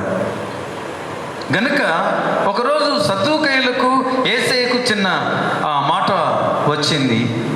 వారు పునరుద్ధానం లేదని వాదిస్తున్నారు. యేసే పునరుద్ధానం ఉన్నదని ఆయన గట్టిగా వారికి గద్దించి చెప్పాడు. దేవుని కుమారుని మాట కూడా సద్దూకయ్యులు తృణీకరించిన తీరు మనం గమనిస్తాం. అలాంటి సందర్భంలో ఈ లేఖనంలో 34వ వచనం చూస్తాం. సద్దూకయ్యులను ఆయన ఏం చేశాడు? వారి నోరు మూయించాడట. చాలాసార్లు మనకు సంతోషం కలిగించే మతం ఏమిటంటే, ఎవడికో ఒకనికి హాని కలిగితే అది సంతోషం అన్న, ఒకడు అవమానపడితే సంతోషం, ఒకడు నిందపడితే సంతోషం.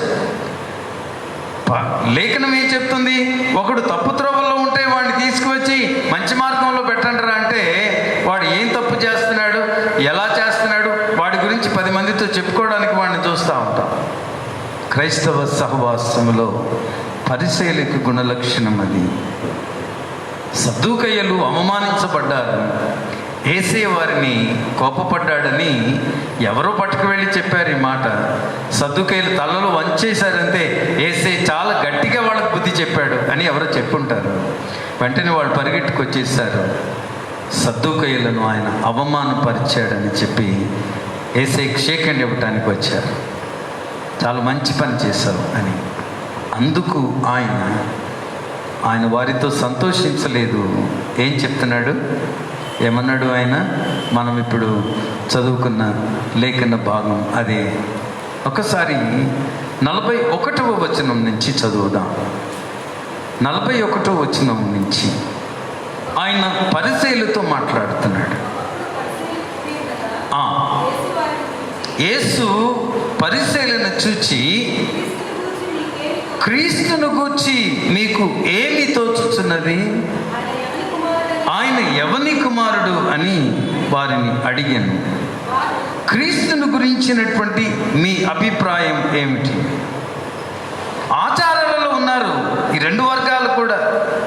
ఒకడేమో ఇది నేను నమ్మను, కుదరదంటాడు లేఖనాన్ని. ఒకడేమో అబ్బే నేను నమ్ముతున్నాను, ఇలా కొన్ని ఆచారాలు చేసుకుంటూ వెళ్తే నాకు పరలోకం దొరుకుతుందని అభిప్రాయపడతాడు. క్రీస్తును గురించినటువంటి సరి అయిన అవగాహన విశ్వాసులు ఏర్పరచుకొని ఉండాల్సిందే. నీ ఆచారాలు లేకపోతే నీ విశ్వాసము క్రీస్తు కేంద్రితమై ఉండాలి. యేసుక్రీస్తు విషయమైనటువంటి నీ అభిప్రాయం ఏమిటో అదే స్థిరమైనది. దానిని నువ్వు సరైన రీతిలో ఆ క్రీస్తు నందలి విశ్వాసంలో నువ్వు నడుచుకుంటేనే అది నీకు ఆశీర్వాదం తప్ప క్రీస్తును నీ జీవితంలో నువ్వు కలిగి లేకుండా ఎన్ని ఆచారాలు చేస్తే మాత్రం ప్రయోజనం ఏంటి? ఎన్ని ఆచారాలలో నువ్వు నిమగ్నమై నేను అలా చేస్తున్నాను ఇలా చేస్తున్నాను అనుకుంటే మాత్రం ప్రయోజనం ఏమిటి? క్రీస్తును గురించి నీ అభిప్రాయం ఏమిటి? క్రీస్తును మీరు ఆయన విషయమైనటువంటి జ్ఞానము ఎలాంటి జ్ఞానం కలిగి ఉన్నారు అంటూ ఆయనే ప్రశ్నలు వారిపైన ఆయన సంధించినట్లుగా గమనిస్తాం. ప్రియులరా, భాగం అది చదవండి, 42వ వచనం చదవండి. ఆయన ఎవని కుమారుడని అడిగెను. ఆయన దావీదు కుమారుడు. అవగాహన బాగుంది. ఎందుకంటే క్రీస్తు వచ్చినప్పుడు ఆయన దావీదు వంశంలోనే పుడతాడు అని చెప్పాడు. వాస్తవమే, దావీదు కుమారుడండి. క్రీస్తు వస్తే దావీదు కుటుంబంలోనే పుడతాడు. దావీదు కుమారుడు ఆయన. అలాగైతే దావీదుకు ఆయన కుమారుడుగా పుడితే మరి దావీదు విషయమై మనం ఆలోచన చేయాలి. దావీదు ఏం మాట అన్నాడు? 110వ సంకీర్తనలో చెప్పిన మాటలు మనం గమనించినప్పుడు తీయనక్కర్లేదు, ఇక్కడే ప్రభు వారు చెప్పాడు ఆ మాట. చదవండి. నేను నీ శత్రువులను తండ్రి అయిన దేవుడు తన కుమారుడైన యేసుక్రీస్తునందు ఆయన చెప్పినటువంటి మాట నెరవేర్చ ఉద్దేశించినటువంటి ఒక ప్రణాళిక ఉన్నది. ఆ ప్రణాళిక ఏమిటి అనంటే నీ పాద పీఠము క్రింద, నీ పాదముల క్రింద ఎవరిని ఉంచుతాడు ఆయన? ఏమండి?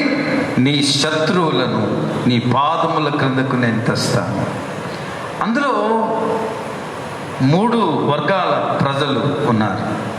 2 వర్గాల ప్రజలు ఉన్నారు, క్షమించాలి. 3వ వర్గం ఇది దేవుని రాజ్యాన్ని స్వతంత్రించుకునేది, పక్కన పెంచుదాం. 2 వర్గాల ప్రజలు. మొట్టమొదటిది ఎవరు అంటే క్రీస్తును తృణీకరించినటువంటి వారు. రెండవది సాతాను. ఈ ఇద్దరిని కూడా ఆయన పాదముల క్రిందకు తెస్తాడు. వాళ్ళు రాజులైనా కావచ్చు, అధికారులైనా కావచ్చు, ప్రపంచంలో ఎంత గొప్ప వ్యక్తులైనా కావచ్చు, వారు క్రీస్తునందు లేని వారైతే వారి జీవితాలలో వారికి ప్రతిఫలం లేదు, దేవుని రక్షణ లేదు. ఇక్కడ ప్రభు ఈ సద్దుకైలు వారు తలవంచుకునేలాగా ప్రభు చేశాడు అని చెప్పి మెచ్చుకుంటున్నటువంటి ఈ పరిశైలితో ప్రభు మాట్లాడుతున్న మాటలలో వారికి చేస్తున్న హెచ్చరిక ఏమిటంటే, నాయనలారా, నేను ఎవరిని దూషించినా ఒకటే చెప్తాను, వారైనా మీరైనా మీ ఆచారాలు కాదు కావాల్సింది, మీరు దేవుని రాజ్యాన్ని స్వతంత్రించుకునే వారుగా ఉన్నారా లేదా అది గమనించుకోండి అంతే. దావీదును చూపిస్తున్నాడు ఆయన. దావీదు ఒక గొప్ప దేవుని యందు భయభక్తులు కలిగినటువంటి వ్యక్తి, ఒక గొప్ప పాపి కూడా. దావీదు జీవితంలో మనం గమనించే ఒక శ్రేష్టమైన జీవిత అనుభవం ఏమిటి అనంటే, పాపము చేసిన దేవుని వైపు పశ్చాత్తాపపడి తిరిగి తన జీవితకాలం అంతా కూడా దేవునికి నమ్మకమైన వాడుగా జీవించినటువంటి వాడు. ఒక గొప్ప ఉదాహరణ. ప్రతి మనుష్యుని జీవితం కూడా అంతే. దావీదు వంటి వారు మనం. మన కొరకే క్రీస్తు జన్మించాడు. ఆయనందు మనము పవిత్రము చేయబడి ఆయన రక్తములో కడుగబడిన వారముగా, పరిశుద్ధ ప్రజలముగా, దేవునికి ఇష్టమైన వారంగా జీవించటానికి దావీదు వలె పాపములో నుండి పిలువబడినటువంటి వారు మనం. పాపులమే, అపవిత్రులమే ఒకనాడు, కానీ క్రీస్తు రక్తములో కడుగబడిన అనుభవం కలిగిన వారు. మన పాపములు దావీదు వలె క్షమింపబడినటువంటి అనుభవాలు కలిగినటువంటి వారు.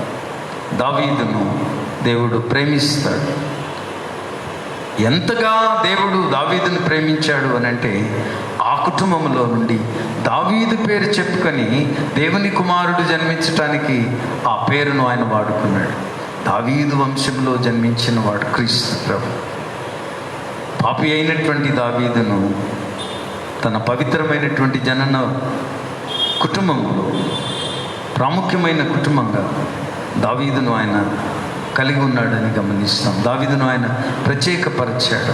పాపియే దావీదు, అపవిత్ర కార్యములు నెరవేర్చిన వాడే, ఆ మనుష్యుడవు నీవే అని దేవుడు నాతాను ద్వారా గద్దించబడిన మనుష్యుడే. కానీ పశ్చాత్తాపడినప్పుడు మనకొక మంచి కీర్తన ఉంది, 51వ కీర్తన. ఆ కీర్తన మీరు చదవండి. దావీదు పశ్చాత్తాప విలాపం అది.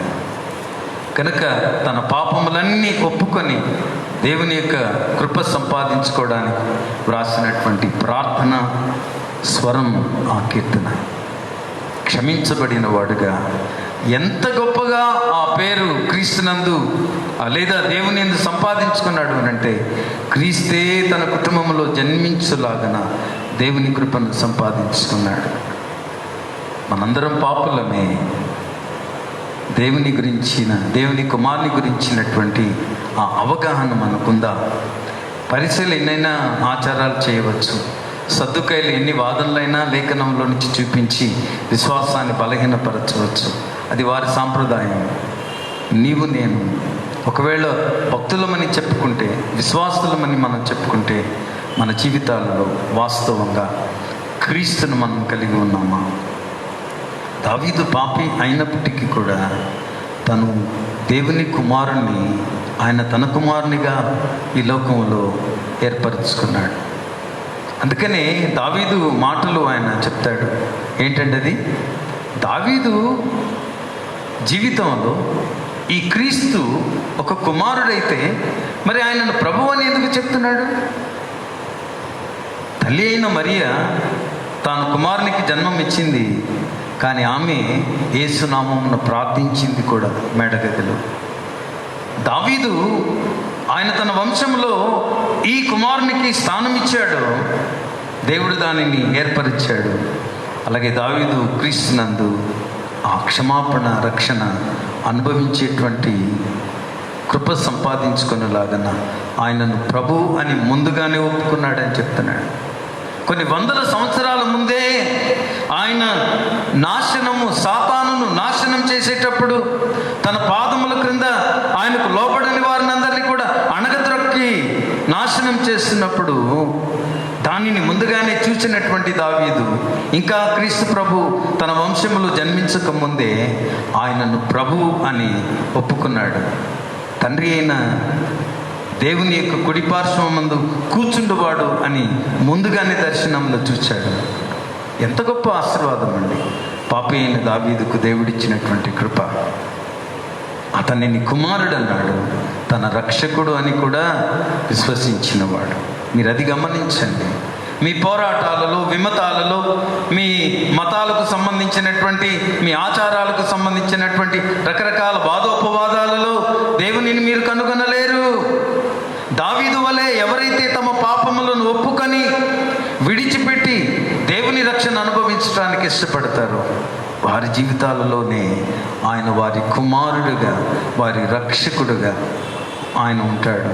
దావీదు వంటి ఆశీర్వాదాన్ని మీరు కూడా అనుభవించడానికి కృప దొరుకుతుంది అని వారికి సెలవిచ్చిన మాటలు సువార్తలు గమనిస్తున్నాం. క్రీస్తునందు ప్రియమైన సంఘానికి మనవి చేస్తూ ఉన్నాం.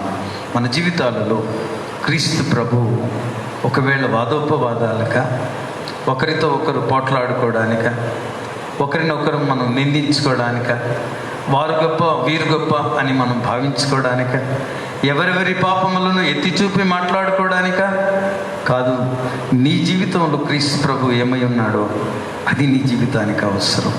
ప్రభువును నేను అంగీకరించానని చెప్పగలమా? ప్రభువు నా జీవితంలో ఆయన రక్షణకర్త అని మనం సాక్ష్యం ఇవ్వగలమా? దానిని దేవుడు అభిలషిస్తున్నాడని మనం చేస్తూ ఉన్నాను. దేవుడి వాక్యాన్ని దీవించనుగా. సమస్త జ్ఞానమునకు మించిన దేవుని సమాధానం యేసుక్రీస్తు వలన మీ హృదయములకు, మీ తలంపులకు కావలి ఉండును గాక. ఆమేన్. దేవా నాయందు శుద్ధ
కృతజ్ఞత కానుకలు సమర్పించే వారు ఎవరైనా ఉంటే మీ స్థలాలలో లేచి నిలబడండి.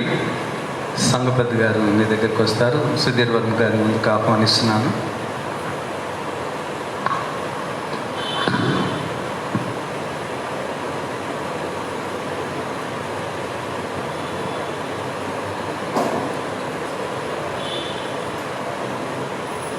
మీ స్థలాలలో లేచి నిలబడండి.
ప్రార్థన చేద్దాం. తల ఉంచండి.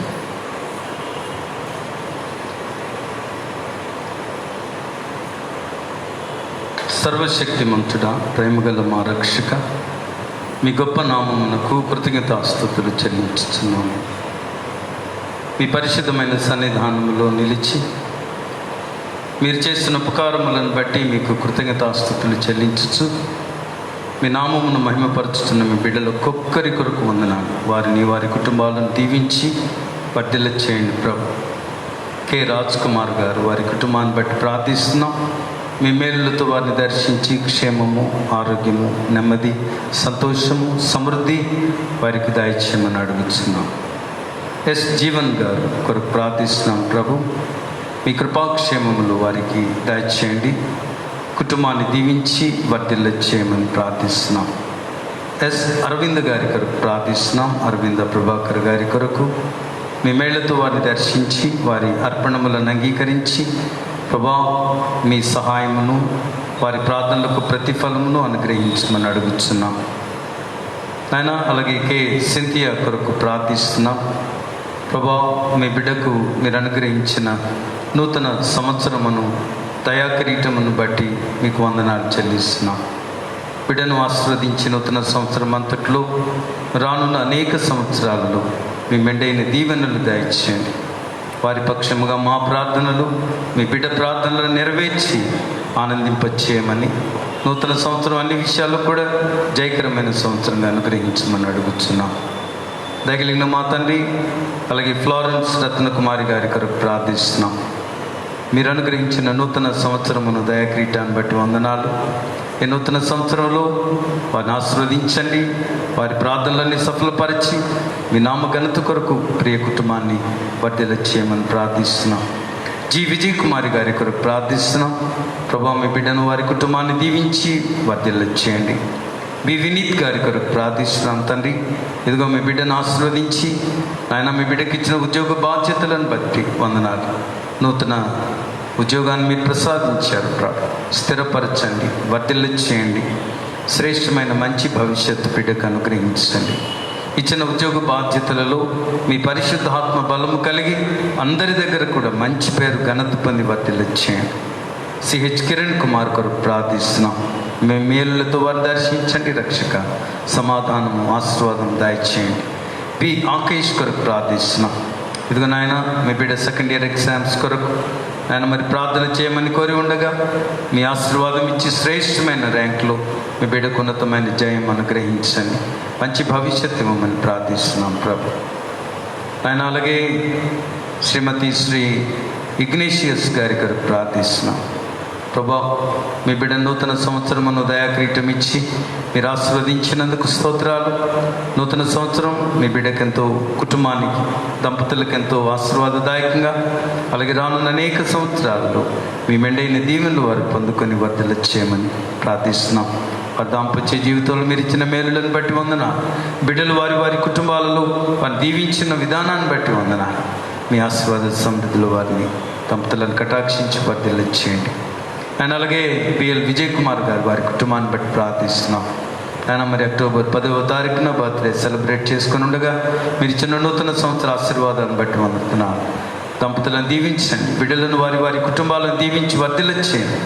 అలాగే రానున్న అనేక సంవత్సరాలు మీ మెండైన ఆశీర్వాదాలు వారికి దయచేయండి. ఎస్ అబ్రహాం జయవర్ధన్ కొరకు ప్రార్థిస్తున్నాం.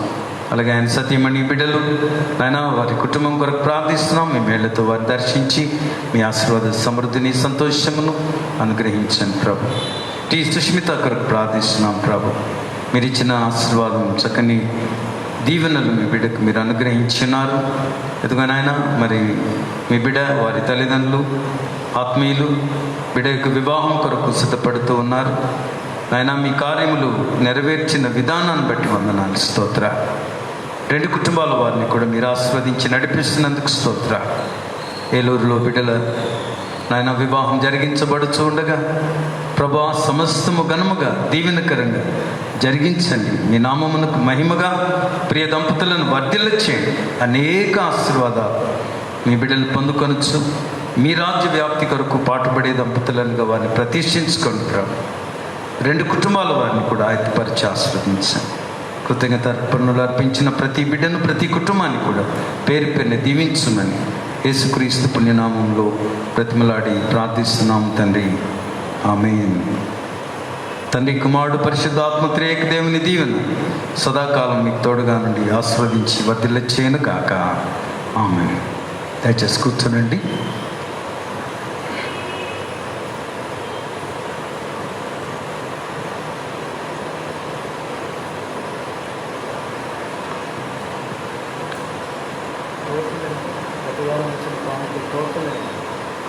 టోటల్ కానుక ఎంత గత వారం వచ్చింది? 90,000.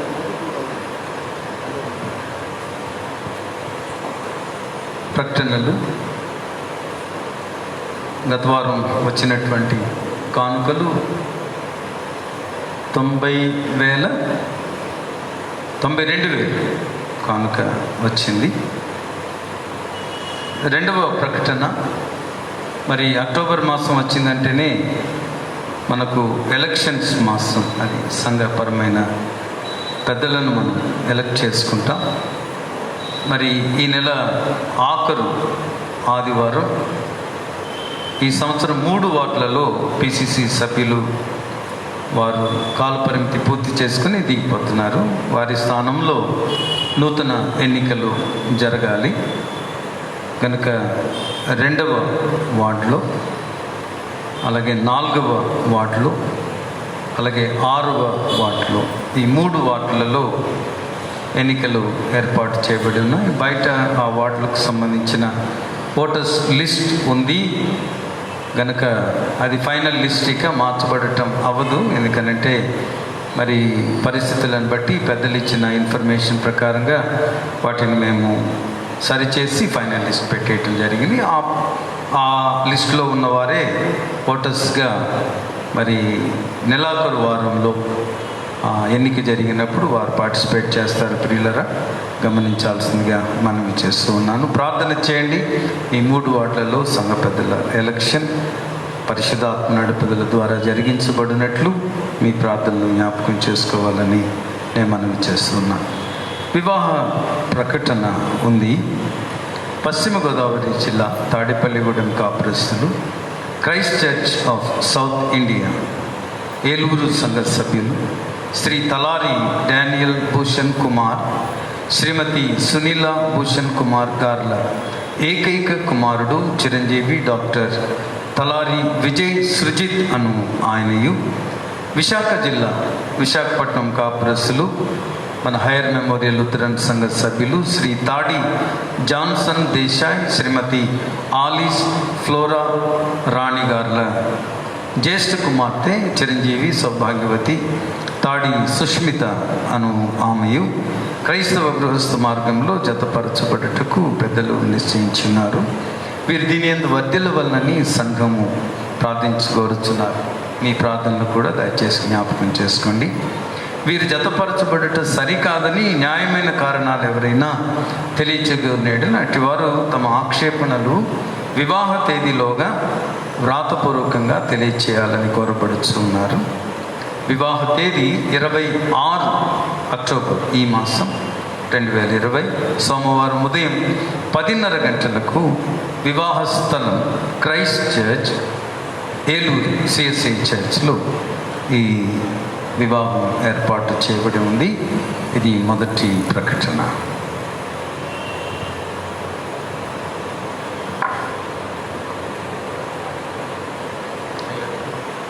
అందరం కలిసి మరొక చిన్న కీర్తన పాడుకుందాం.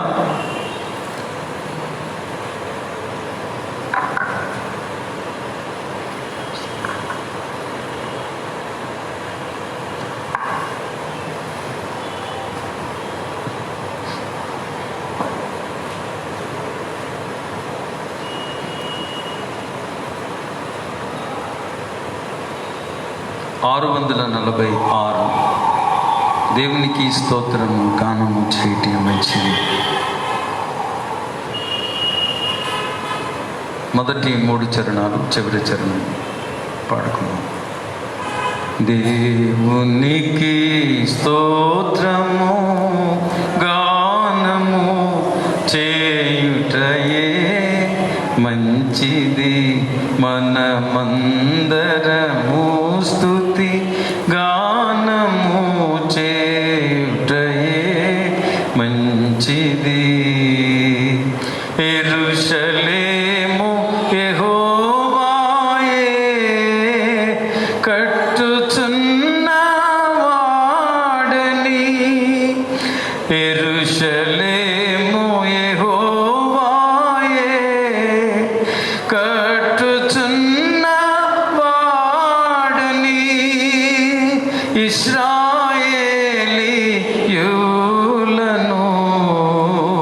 పోగు చేయు వాడని. దేవునికి స్తోత్రము గానము చేయుటయే మంచిది, మనమందరము స్తుతి గానము చేయుటయే మంచిది. గుండె చెదరిన వారిని బాగు చేయు వాడని, గుండె చెదరిన వారిని బాగు చేయు వాడని, వారి గాయములన్నీయు కట్టుచున్న వాడని. దేవునికి స్తోత్రము గానము చేయుటయే మంచిది, మనమందరము స్తుతి గానము చేయుటయే మంచిది. నక్షత్రముల సంఖ్యను ఆయనే నియమించెను,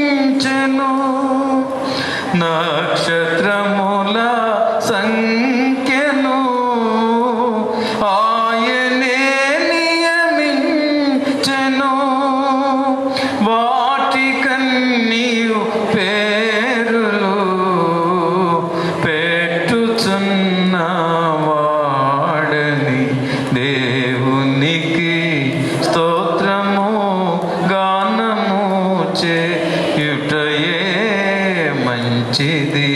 మనమందరము స్తుతి గానము చేయుటయే మంచిది. ఆయన ఆకాశము మేఘములతో కప్పును. ఆయన ఆకాశము మేఘములతో కప్పును. భూమి కొరకు వర్షము సిద్ధపరచువాడని దేవునికి స్తోత్రం గానము చేయుటయే మంచిది. మనమందరము స్తుతి గానము చేయుటయే మంచిది. ప్రియులారా, బయట ఆఫరింగ్ బాక్స్ ఉంచబడి ఉంది. సాధారణ కానుకలు వేసేవారు దానిలో వేయాల్సిందిగా మనం చేస్తున్నాం. తల్లు ఉంచండి, ప్రార్థించుకుందాం. శాశ్వతమైన ప్రేమతో మమ్మల్ని ప్రేమిస్తున్న రక్షక, ఈ సమయంలో మీ పరిశుద్ధ సన్నిధానం మాకు ఇచ్చి మీ నామమును మేము ఆరాధించి మహిమపరచుటకు మమ్మల్ని కనికరించినందుకు స్తోత్ర. కూడి వచ్చిన మీ బిడ్డలు కుటుంబాలను బట్టి వందనాలు ప్రభు. మీ ప్రియ బిడ్డలందరినీ పవిత్రపరిచి స్వస్థపరిచి క్షేమం ఆరోగ్య బలములు దీవెనలు దయచేయండి నాయనా. నీ బిడ్డలు ఏ ప్రార్థనతో మీ సన్నిధికి వచ్చినారు వారి ప్రార్థనలన్నీ నెరవేర్చి పంపండి ప్రభు. ఆశీర్వదించండి. మా సంఘ కుటుంబాలన్నిటిని పేరు పేరుని దీవించండి అయ్యా. మీ నామమునకు మహిమార్థమైన కుటుంబాలుగా వారు బలపరచబడి మీ ఆత్మ సంచారం కలిగిన కుటుంబాలుగా దీవించబడి భార్యాభర్తలు బిడ్డలు తరతరాలు వర్ధిల్లునట్లు మీ కృపాబలము ప్రతి కుటుంబం పైన కుమ్మరించండి. తెల్లవారు ప్రార్థనలను ఆశీర్వదించి అనేకల జీవితాలలో అనేక కుటుంబాలలో ఫలింపచేయండి. అలాగే ఆదివార ఆరాధనలను ఆశీర్వదించి ఫలభరితం చేయండి ప్రభా. మీ బిడ్డలు ఒక్కొక్కరిని దీవించి పంపండి ప్రభు. మా ప్రార్థనలన్నీ సఫలపరచమని అడుగుతున్నాం. ఎత్తబడిన కానుకలను దీవించండి. ప్రత్యేక అర్పణములను సంఘ కానుకలను దీవించండి ప్రభా. ఆయన మీ కుటుంబాలు మీ ఐశ్వర్యవంతమైన దీవెనలు పొందుకున్నట్లు వారిపైన మీ కటాక్షం ఉంచండి. మాకు మీరు నూతనంగా అనుగ్రహించిన ట్రెజరర్ గారిని బట్టి వందనాలు. ఆయన జాన్ ప్రసాద్ గారు అలాగే వారి సతీమణి గారిని బట్టి వారి బిడ్డలను బట్టి కుటుంబాన్ని బట్టి వందనాలు. మీకు ఇష్టమైన పాత్రలుగా మీ మహిమార్థమై వర్ధిల్ల చేయండి. వారి నాయకత్వంలో సంఘం అనేక ఆశీర్వాదాలు పొందుకునేలాగా మీ పరిశుద్ధాత్మ బలం వారికి ఇచ్చి నడిపించండి. మా సంఘ పెద్దలందరి కొరకు ప్రార్థిస్తున్నాం ప్రభు. మొదటి వార్డు నుండి మిసెస్ సుశీల గారి కొరకు ప్రార్థిస్తున్నాం నాయన. మీ ప్రియ బిడ్డను వారి కుటుంబాన్ని క్షేమంతో నింపండి, ఆశీర్వదించండి అయ్యా. వారి ప్రార్థనలకు ప్రతిఫలం ఇవ్వండి. భార్యాభర్తలను బిడ్డలను వారి వారి కుటుంబాలను దీవించు నాయన. మేళ్లతో దర్శించు అయ్యా. ప్రతి లోపము ప్రతి బలహీనత ప్రతి కష్టము వారి జీవితాలలో నుంచి తొలగించి మీ సమాధానం సమృద్ధి క్షేమం అనుగ్రహించండి నాయన. 2వ వార్డు నుండి బిఎల్ విజయ్ కుమార్ గారు వారి కుటుంబాన్ని బట్టి ప్రార్థిస్తున్నాం. మీ కృపాక్షేమములు వారికి దయచేయండి ప్రభా. మేళ్లతో దర్శించండి నాయన. వారి ప్రార్థనలన్నీ సఫలపరచండి. వారి బిడ్డలని వారి వారి కుటుంబాలను ప్రేమతో దర్శించి వర్ధిల్ల చేయమని అడుగుతున్నాం ఆయన. 3వ వార్డు నుంచి మీ ప్రియదాసుడు సుధీర్ వర్మ గారి కొరకు ప్రార్థిస్తున్నాం. ఆయన సతీమణి గారి కొరకు బిడ్డల కొరకు ప్రార్థిస్తున్నాం. కుటుంబాన్ని దీవించండి ప్రభువా. వారికి ఉన్న సమస్తమును ఆశీర్వదించండి. మీ నామమునకు మహిమాయుక్తమైన పాత్రగా వాడబడి మిమ్మల్ని కనపరిచినట్టు కృప వారికి దయచేయమని వారి బిడ్డలను దీవించి వర్ధిల్ల చేయమని ప్రార్థిస్తున్నాం. దగిన మా తండ్రి 4వ వార్డు నుండి పివి జనార్దన్ గారి కొరకు వసంత గారి కొరకు వారి బిడ్డల కొరకు వారి కుటుంబాల కొరకు ప్రార్థిస్తున్నాం. మనవళ్ళు మనవరాండ్రని దీవించండి. మీ కృపాక్షేమములు వారికి ఇవ్వండి ప్రభు. శారీరక మానసిక ఆరోగ్య బలములు దయచేయండి. మీకు నమ్మకమైన సేవ చేసి మిమ్మల్ని గణపరచు వర్తిల్ల చేయండి ప్రభు. 5వ వార్డు నుండి చంద్రశేఖర్ గారి కొరకు ప్రార్థిస్తున్నాం, అమ్మగారి కొరకు ప్రార్థిస్తున్నాం. దూరదేశంలో ఉన్నటువంటి కుమారుడు కుమార్తె కొరకు ప్రార్థిస్తున్నాం. నాయన విజయవాడలో ఉన్న చిన్న కుమార్తె కొరకు ప్రార్థిస్తున్నాం. కుటుంబాలన్నిటినీ పేరు పేరుని దీవించండి, మేళ్లతో దర్శించండి. మీరు ఇచ్చిన బాధ్యతలో మీ నామమును మహిమపరచుచు వారిని వర్తిల్ల చేయండి, కృప చూపించమని ప్రార్థన చేస్తున్నాం ప్రభు. పద్మారావు గారి కొరకు ప్రార్థిస్తున్నాం. 6వ వార్డు సంఘ పెద్దగా మీ బిడ్డను ఏర్పరిచి మీరు వాడుకుంటున్న విధానాన్ని బట్టి వందనాలు. అలాగే మిస్సెస్ పద్మారావు గారి కొరకు ప్రార్థిస్తున్నాం. ఆయన కుటుంబాన్ని దీవించగా, బిడ్డలను దీవించి ఆత్మ సంబంధులుగా వారిని మీరు అభిషేకించినందుకు స్తోత్రాలు. కుటుంబంలో మీ నామమును మహిమపరచు వారిని వర్తిల్ల చేయండి. వారి తల్లి గారి బలహీనతలను ఎరిగి ఉన్నారు, మీ ప్రేమ గల చేతులకు అప్పగిస్తున్నాం. వృద్ధాప్యం మందు కృప చూపించండి. కుటుంబం అంతటిని మీ ప్రేమలో ఆశీర్వదించమని అడుగుతున్నాం. దయగల మా తండ్రి జాన్ మోజెస్ గారు, మిసెస్ జాన్ మోజెస్ గారి కొరకు ప్రార్థిస్తున్నాం. ఆయన మీ కృపాక్షేమాలు వారికి దయచేయండి. మీ బిడ్డ మరి 7th వార్డ్ పెద్దగా వారు నిర్వర్తిస్తున్న బాధ్యతలు మీ పరిశుద్ధాత్మ బలమునిచ్చి మీ ఘనమైన పాత్రగా వాడుకోండి. వారికి ఇచ్చిన సంతానమును దీవించి బిడ్డల వయసులో జ్ఞానములు పెంపారచేయండి. తల్లిదండ్రులను దీవించి వృద్ధాప్యంలో వారికి కావాల్సిన శారీరక మానసిక ఆరోగ్య బలములు దయచేయండి ప్రభా, సహాయం చేయండి. అలాగే సుందర్ సునీల్ గారి కొరకు ప్రార్థిస్తున్నాం. వారి సతీమణి గారి కొరకు ప్రార్థిస్తున్నాం. 8వ వార్డు సంఘ పెద్దగా మా బిడ్డను అభిషేకించినారు. వారిని ప్రేమించి ఇచ్చిన చక్కని బిడ్డలు, తలాంతులు కలిగిన బిడ్డలను బట్టి కూడా వందనాలు.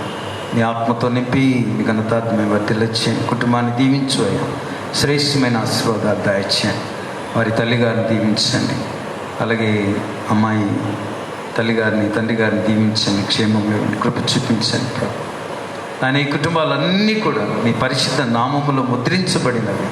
మీ ఘనమైన పరిచర్య నమ్మకముగా జరిగిస్తూ మీ రాజ్య వ్యాప్తి కొరకు మేమందరం కష్టపడి పనిచేసి మీ సంఘాన్ని నాయన, అలాగే మీ సువార్త పరిచర్యను నమ్మకముగా సంఘమును నడిపించటంలో, సువార్త పరిచర్యలో నమ్మకముగా వాడబడినట్లు కృపదాయిచ్చేయండి. మా సంఘ కుటుంబాలన్నిటినీ పేరు పేరున మీ సన్నిధి ముందర ఉంచుతున్నాం ప్రభు. మీ ఆశీర్వాదాలతో దర్శించండి. మీ సన్నిధానానికి వచ్చిన మీ బిడ్డలందరినీ కూడా, చిన్నలు, యవనస్తులు, పెద్దలు, వృద్ధులు, ఒక్కొక్కరిని మీ గాయపడిన హస్తముతో వారిని ముట్టి స్వస్థపరిచి క్షేమం, ఆరోగ్య బలం కుటుంబాలన్నిటినీ దీవించి వర్ధిల్లచేయండి. మీ రక్షణలో మమ్మల్ని బలపరిచి వర్ధిల్లచేయండి ప్రభా. మీ సంఘము మీలో వేరుపారి ఫలించినట్లు సహాయం చేయండి.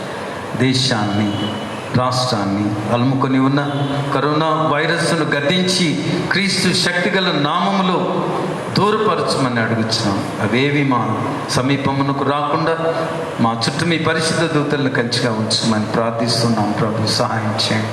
మీకు స్తోత్రాలు ప్రభు. మా దేవ, ఎవరెవరు ఏ ప్రార్థనతో మీ సన్నిధిలో నిలిచి ఉన్నారు వారి ప్రార్థనలకు ప్రతిఫలం ఇచ్చి పంపించమని సమస్తము మీ ప్రేమగల చేతులకు అప్పగిస్తున్నాం.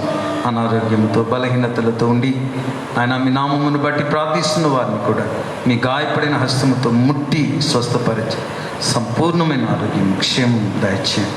దూరదేశాలలో ఉన్న మా బిడ్డలు, భర్తలు, కుమార్తెలు, కుమారులు నాయన ఎవరెవరున్నారు వారందరినీ జ్ఞాపకం చేసుకుంటున్నాం. దూరదేశములు, కుటుంబాలకు దూరంగా కష్టపడి పనిచేస్తూ అనేక కష్టములలో మీ బిడ్డలు నాయన మీ నామమునకు, మీ నామం యొక్క శక్తి మీద ఆధారపడి బ్రతుకుతుండగా మీ భద్రతలో వారిని ఉంచండియా.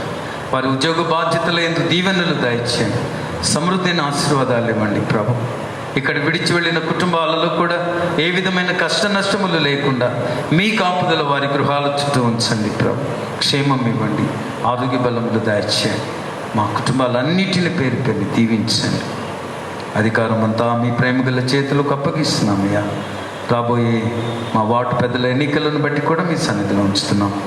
మీ చిత్తమునకు అనుకూలురైన మీ బిడ్డలను ఎంపిక చేసి సంఘం యొక్క పరిపాలన నాయన మీ నామఘనత కొరకు జరిగించబడి ఇంకా అధికమైన కార్యాలు, గొప్ప కార్యాలు మీ బిడ్డల ద్వారా జరిగించబడినట్లు, మీ ఆత్మకార్యములు నెరవేర్చబడినట్లు ఆయన కృప చూపించండి. ఇంత దానికి వాడబడుచు ఉన్న మీ బిడ్డలందరూ కూడా వారు ఎంతో కష్టపడ్డారయ్యా.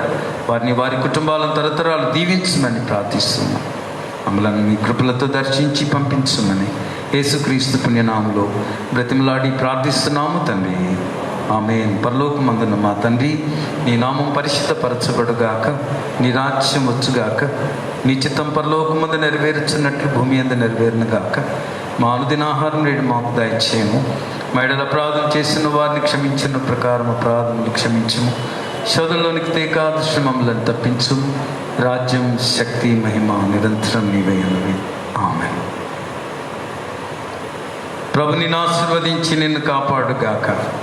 ప్రభుని తన సన్నిధి ప్రకాశింపచేసి నిన్ను కరుణించుగాక. ప్రభువు నీ మీద తన సన్నిధి కాంతును ఉదయింపచేసి నీకు సమాధానము కలుగచేయునుగాక.